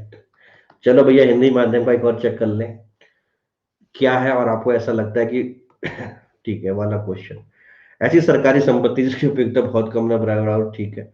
बाद में 5 ट्रिलियन मारने के लिए लगभग 47,000 हेक्टेयर। गुड। रेलवे के पास है जिसकी आम की वापसी नहीं, आय की वापसी नहीं है, तो वर्गीकरण मुद्रीकरण है। इसके अलावा सार्वजनिक संपत्ति, सड़क निर्माण, ट्रांसमिशन वर्तमान में देखते हुए मुद्रीकरण को सुधारना अच्छा हो सकता है। शाबाश। अरे वाह, ये पॉइंट किसी ने नहीं लिखा था ना, जो उन्होंने प्रकाश डाला है, ये किसी ने नहीं लिखा था। मनीषा जी आपने लिखा था? नहीं लिखा था ना? देख लो, एक साथ मिलके फायदा होता है नहीं होता है। ये मेरे दिमाग से भी निकल गया था। एशियन बैंक रिपोर्ट के अनुसार इतने ट्रिलियन की आवश्यकता है एशियन कंट्री को, और इसके लिए जो है ये वाला सुझाव उन्होंने दिया था। ठीक है, याद था पर लिखा नहीं, भूल गई। बहुत बढ़िया। मुद्रीकरण के कोष भरेगा तो मानव कल्याण के लिए सहायता होगी। अतः स्पष्ट है कि मुद्रीकरण से मानव मुद्रीकरण के लिए एक अधिकरण बनना चाहिए, वह पारदर्शिता से उत्तरदायित्व होना चाहिए, तो अर्थव्यवस्था को लक्षित करने के लिए प्रावधान किया जाए। एक ही पन्ने में खत्म कर दिया क्या है? आपने लिखा है स्वाति जी, देख लेंगे अभी। भाई एक पन्ने में आंसर कर दे रहा है, देखो कितना खतरनाक हो गया है। मुद्रीकरण की कौन कौन सी चुनौतियां हैं? मुद्रीकरण में साझा संबंध में उपयोगिता को लक्ष्य को होती है। परिस्थिति का वर्तमान में हिसाब से सही मूल्यांकन करना, निजी क्षेत्र की समझौते को समझना, सार्वजनिक संपत्ति में निजी क्षेत्र के लिए भारतीय नागरिकों की सहमति, टेंडर के द्वारा शैली को पारदर्शिता, ज्यादा बोली, अरे वाह, राजनीतिक इच्छा, सकारात्मक होना। देखो शब्दों का चयन देख लो, भाई ने 8 नंबर के क्वेश्चन के हिसाब से तुम धांसू लिख दिया है। अतः स्पष्ट है कि परिस्थिति बदलने की चुनौतियां हैं, चुनौती का करने, बस मेरी मेहनत काम दे रही है। मैं गारंटी से दे रहा हूँ कि इस समय ये क्वेश्चन किसी बच्चे से पूछ लो ना, तो क्या हो जाएंगे, चक्कर आने लग जाएंगे कि है जी, ये क्या होता है, अरे पहले प्रीलिम्स की तैयारी करो, अरे ये करो वो करो, ऐसे निकल जाएगी हवा। ठीक है ना, जो आप जितना सब कर रहे हो, बस इसको क्या करना है, आपको लास्ट स्टेज तक बिना किसी ओवर कॉन्फिडेंस के क्या करना है, सजोए रखना है। ठीक है ना। आगे चलो भैया, अब आया इंग्लिश मीडियम का स्वाति जी का। स्वाति जी क्या कह रही हैं, देख लेते हैं। What is the asset monetisation, do you think the asset monetisation, ठीक है, अगर process of the this investment which has not yielded appropriate potential structure so far. Sabas. Many public assets are such road railway are presently utilizing, underutilizing, suboptimal utilizing. For example, in a railway 47,000 covered commercial purpose. Government is targeting to unlock the optimum value. Sabas. Language बहुत अच्छी है. This process is continuing asset. As per the economic survey, India needs 9% of GDP growth to be 5 trillion of economic by 2.20. 9% की 8% annually थी। जल्दी बताओ, economic survey में कितनी थी, 8 की 9? Which is possible by reducing the physical deficit, 9 थी। अभी तो मैंने इकोनॉमिक सर्वे पढ़ाया ही नहीं है आप लोगों को। तो ये इस साल का इकोनॉमिक सर्वे बता रहे हो कि पिछले साल का बता रहे हो? लास्ट ईयर का। तो लास्ट ईयर में तो 8% था जहां तक मुझे पता है। चलो कोई बात नहीं, आपने अप्रोक्स लिख रखा है तो कोई काट नहीं सकता है। शब्दों का चयन अच्छा किया आपने। ठीक है, पेज नंबर 1.1 तो फिर 1.2।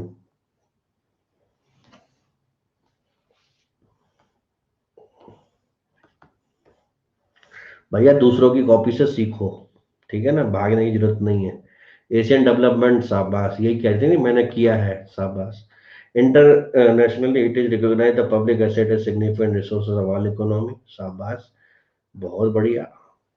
It is also leads to comprehensive modernisation, शाबाश।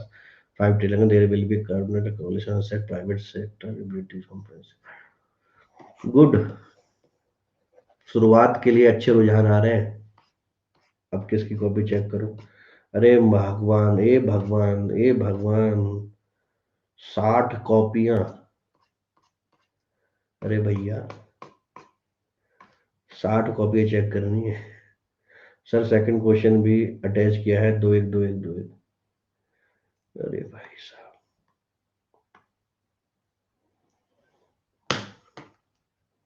पानी पी लूं मैं पानी पी लूं भैया, मेरे मैं भी तो एक इंसान हूँ, इतनी सारी कॉपी लगा दी है। एक एक पाई पाई वसूल करते हो एनकेएस लाइव से, हैं? जोश हाई है सर सबका।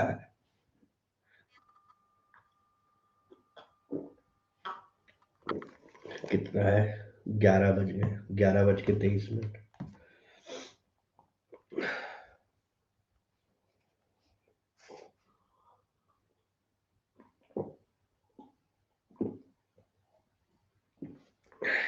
भागे वो है जिन्होंने आंसर ही नहीं लिखा है।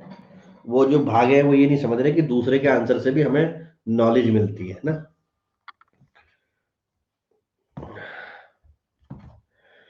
सर हमने पहले कभी लिखा नहीं है, लिखने बैठे तब यही सब माइंड में आता है कि बहुत डर लग रहा था गलत ना हो जाए। तो इसका सॉल्यूशन क्या है कि एक बार गलत ही लिख के चेक करा दो, ठीक है, नहीं तो आप आजीवन नहीं लिख पाओगे।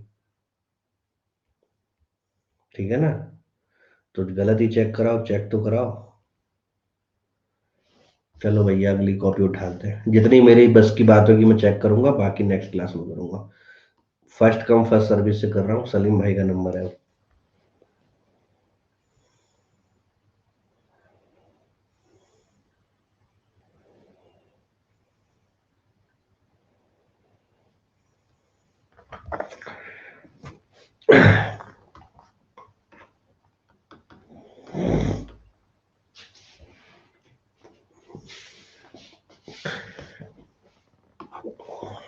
5 ट्रिलियन इकोनॉमी वाला आंसर है।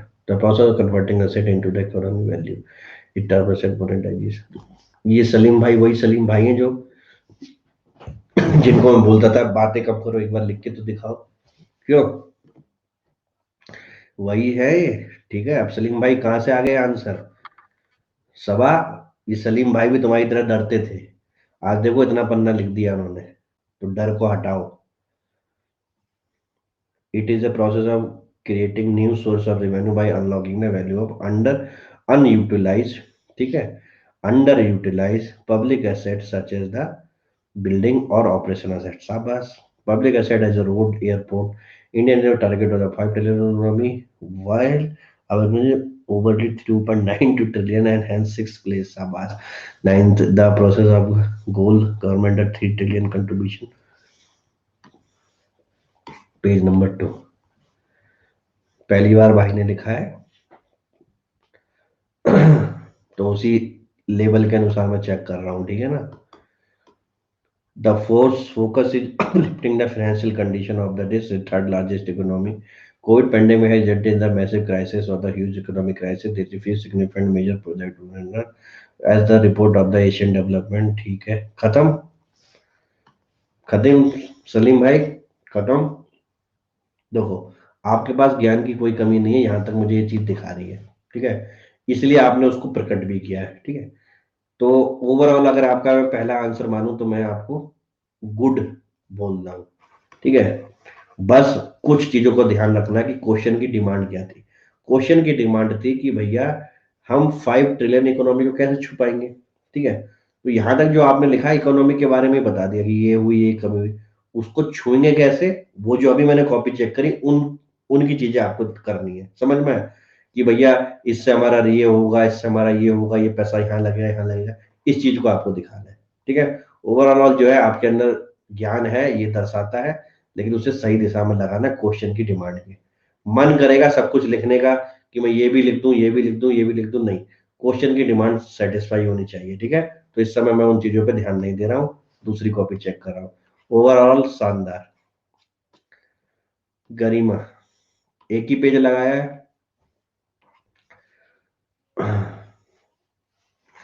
एक ही पेज आया है गरिमा जी, और उस एक पेज में लिखा क्या है देखें। कुछ नहीं लिखा है इसमें, तो मैं क्या चेक करूं? अगली कॉपी, अगली कॉपी आ रही है अभिषेक सिंह।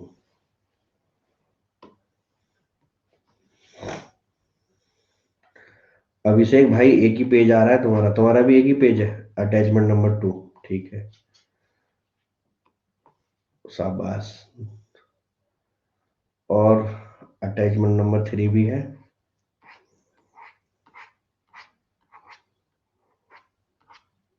बस दो ही है ना? ठीक है, चलो, पहली बार कॉपी चेक कर रहा हूँ तुम्हारी, क्या मैं सही हूँ? पहली बार कर रहा हूँ ना तुम्हारी कॉपी चेक। चलो, एसेट मोनेटाइजेशन इन्वॉल्व द, पहला वाला क्वेश्चन लिखा है आपने, new source of revenue by leasing और सेलिंग अंडर यूटिलाइज और अनयूटिलाइज पब्लिक एसेट। ठीक है, शाबाश। क्या लिखा है? As public asset are significant resource of economy, commercially exploited them is an economic booster। commercially exploiting them की जगह ना शब्द का चुनाव अच्छी तरह, एक्सप्लॉइट जनरली हम नेगेटिव सेंस में देखते हैं, ठीक है ना? कमर्शियली यूटिलाइजेशन लिखो, ठीक है ना? As per the Indian economy is concerned, there is a significant percentage of asset which are potentially profitable through utilize, through loaded, though utilize for 7,000 hectare of land, Sabas. Opposite will be conductive for both revenue and generation PPP. However, it will come with the obvious challenge of the execution of the processes. The key of win being this, ठीक है। दूसरा page का है, आपने फिर चैलेंजों की घोषणा करी है। पहला चैलेंज है, new policies are always a challenge, asset monetisation is no exception. शाबाश, हाँ आप जा सकते हो डॉक्टर साहब।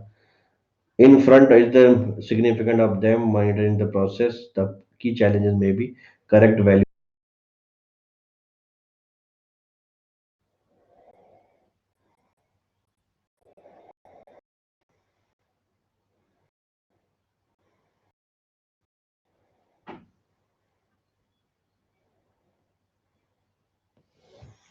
ये क्या लिखा है भाई? ये क्या लिखा है? ये मुझे समझ में नहीं आया सर। बाकी तो सब लोग के कल लगेंगे दोबारा अपनी कॉपी। आपको भी रेस्ट चाहिए, डर तो लगता है आंसर लिखने में। मेजॉरिटी है? अच्छा, एक्सेप्टेड बाई मेजॉरिटी। ठीक है, थोड़ा ना शब्दों को सही बनाओ। मैं पढ़ तो ले रहा हूँ लेकिन एग्जामिनर इतना टाइम नहीं देगा। There can't be a concern among the huge population of 130 crore. ठीक है, पॉलिटिकल रेजिस्टेंस, आबास, क्लियर। तो एक छोटा सा कंक्लूजन लिख देते कि दो asset monetisation is the need of hour, but government of India need to keep the dialogue open to the all stakeholder of society, full stop। समझ में आया अभिषेक भाई? ये एक छोटा सा डायलॉग मार देते, ठीक है। या अगर आप इसमें मारना चाहते तो एक और डायलॉग मार सकते थे कि it is rightly said bye Rabindranath Tagore. वही वाला देखो, अब कहां से हम कहां ले जा रहे हैं आंसर को। When dawn is dark, it is only hope which provide light। in the same manner, ठीक है, the implication of asset monetization will be known only after applying it। समझ में आया? Full stop. क्या मेरी बात समझ रहे हो ना? तो आपने एक ऑप्टिमिस्टिक दे दिया कि let's give a chance to asset monetisation को चांस देना चाहिए। जब कुछ नहीं दिख रहा तो चांस दो। और रविन्द्रनाथ टैगोर ने बोला तो वो तोड़ भी नहीं सकते। या रविन्द्रनाथ टैगोर हटाओ, सीधे लिख दो as rightly identified by the finance minister of India. This समझ में आ गया? चालाकी करना सीखो। आपका जो है आंसर सही था। मेरी तरफ से एक ही रिकमेंडेशन है, राइटिंग सुधारो। क्या बच्चों में सही कह रहा हूं? इनकी राइटिंग में थोड़ा मजा नहीं आ रहा है, ठीक है ना? तो सब बच्चे इनको सहायता करें राइटिंग सुधरवाने में। कपिल भैया का नंबर आ गया। कपिल भैया की कॉपी देख लेते हैं कैसी है। एक पेज लगाया है इन्होंने, बाकी पेज कौन से लगाए हैं? कपिल कपिल कपिल कपिल, दूसरा पेज भी मिल गया है। कपिल भाई तिरछा पेज लगाया है, सीधा पेज लगाओ। मेरे पास ऑप्शंस नहीं होता है घुमाने का, तो मैं घुमा नहीं सकता हूं उसे, ठीक है। तो मैं चाह के भी चेक नहीं कर पाऊंगा आपकी। अब अगला नंबर आता है पीयूष भाई का।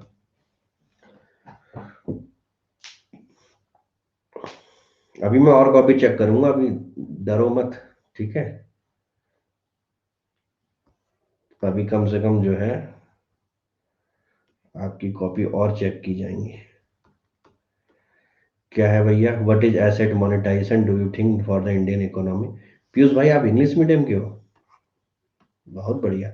अच्छा, क्लास में हो पीयूष भाई या खाली कॉपी चेक कर रहा हूं मैं? An underdog asset become a revenue earned for the state, conclusion में बेस्ट रहेगा। बिल्कुल, कि ये स्टेट के लिए फायदा होगा, बिल्कुल। अच्छा जी, process of the converting asset. अब मैं इतनी बार पढ़ रहा हूँ कि जिसने आंसर नहीं भी लिखा होगा उसको याद नहीं हो जाएगा। खुद सोचो, क्लास में बैठने का फायदा है कि नहीं फायदा है? कहीं ना कहीं आपके एग्जाम में, प्री नहीं तो मेंस नहीं तो इंटरव्यू में, कहीं ना कहीं कौन सा कब कहाँ पत्थर भिड़े ये मुझे भी नहीं पता। लेकिन हमारी जिम्मेदारी होनी चाहिए कि सारे पत्थरों को एक बार उठा के देख लें, ठीक है। The process of converting asset into the economic value is asset monetisation. As per the budget Indian railway did this, शाबाश। Yet Indian economy needed to target optimize this, ठीक है। For achieving such target, government can only be act as a catalyst, but the real call needs to be taken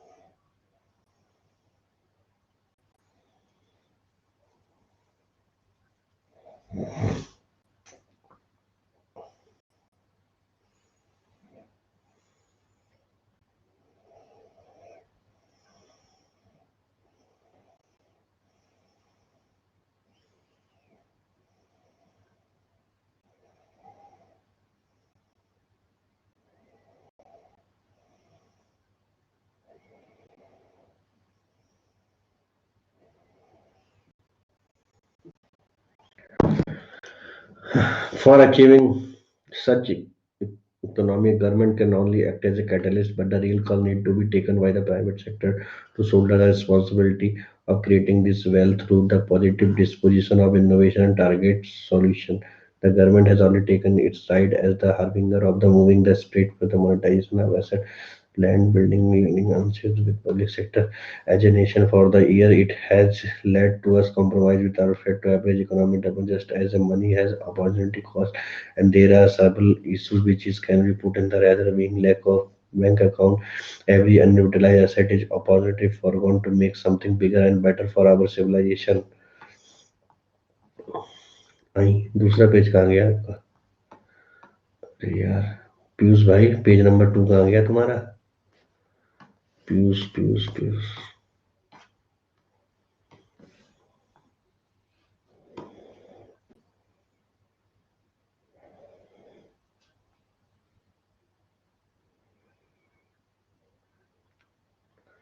Page number 2, conclusion. There is a very sensitive decision-making process that need to be taken in account. Correct evaluation of the set in a question. The challenge of that equilibrium willingness of the PPPP. ठीक है आपने कौन सा question लिखा है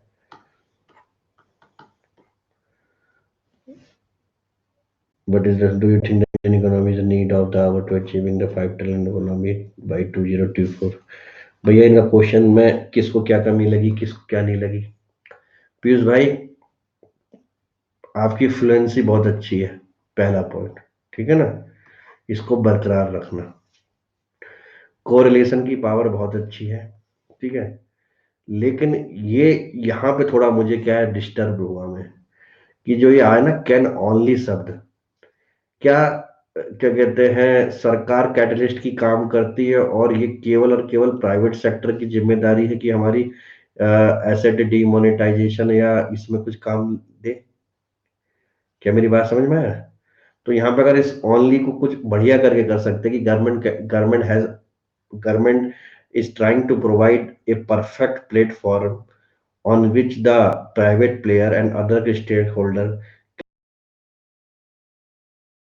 शब्दों को घुमा सकते हो तुम अब यहाँ पे ऐसा लग रहा है कि सरकार केवल उत्प्रेरक की तरह काम कर रही है सारी रिस्पॉन्सिबिलिटी प्राइवेट में तो भैया फिर पीएसयू क्या कर रही है से यस और नो तो ये it is a responsibility of both government and the private sector ठीक है ना क्लियर बाकी जो आपने ये वाला सेंटेंस लिखा यहां से लेके यहां तक दिस इज द एक्सीलेंट इसको वही बच्चा लिख सकता है जिसके अंदर क्या हो एक तरीके से सेंसिटिविटी हो इशू को समझने की आप पढ़ के देख लो कोई भी मनीषा जी हो चाहे आशा जी हो आप पढ़ो क्या आपको यहाँ पे एक सेंसिटिविटी दिख रही है इशू की से यस और नो क्लियर हालांकि अब देखो इनके आंसर में कुछ हमें बड़ा डेटा नहीं दिखा इनके आंसर में रेलवे नहीं दिखी इनके आंसर में हमें क्या कहते हैं एशियन बैंक का डेटा नहीं दिखा समझ में आया?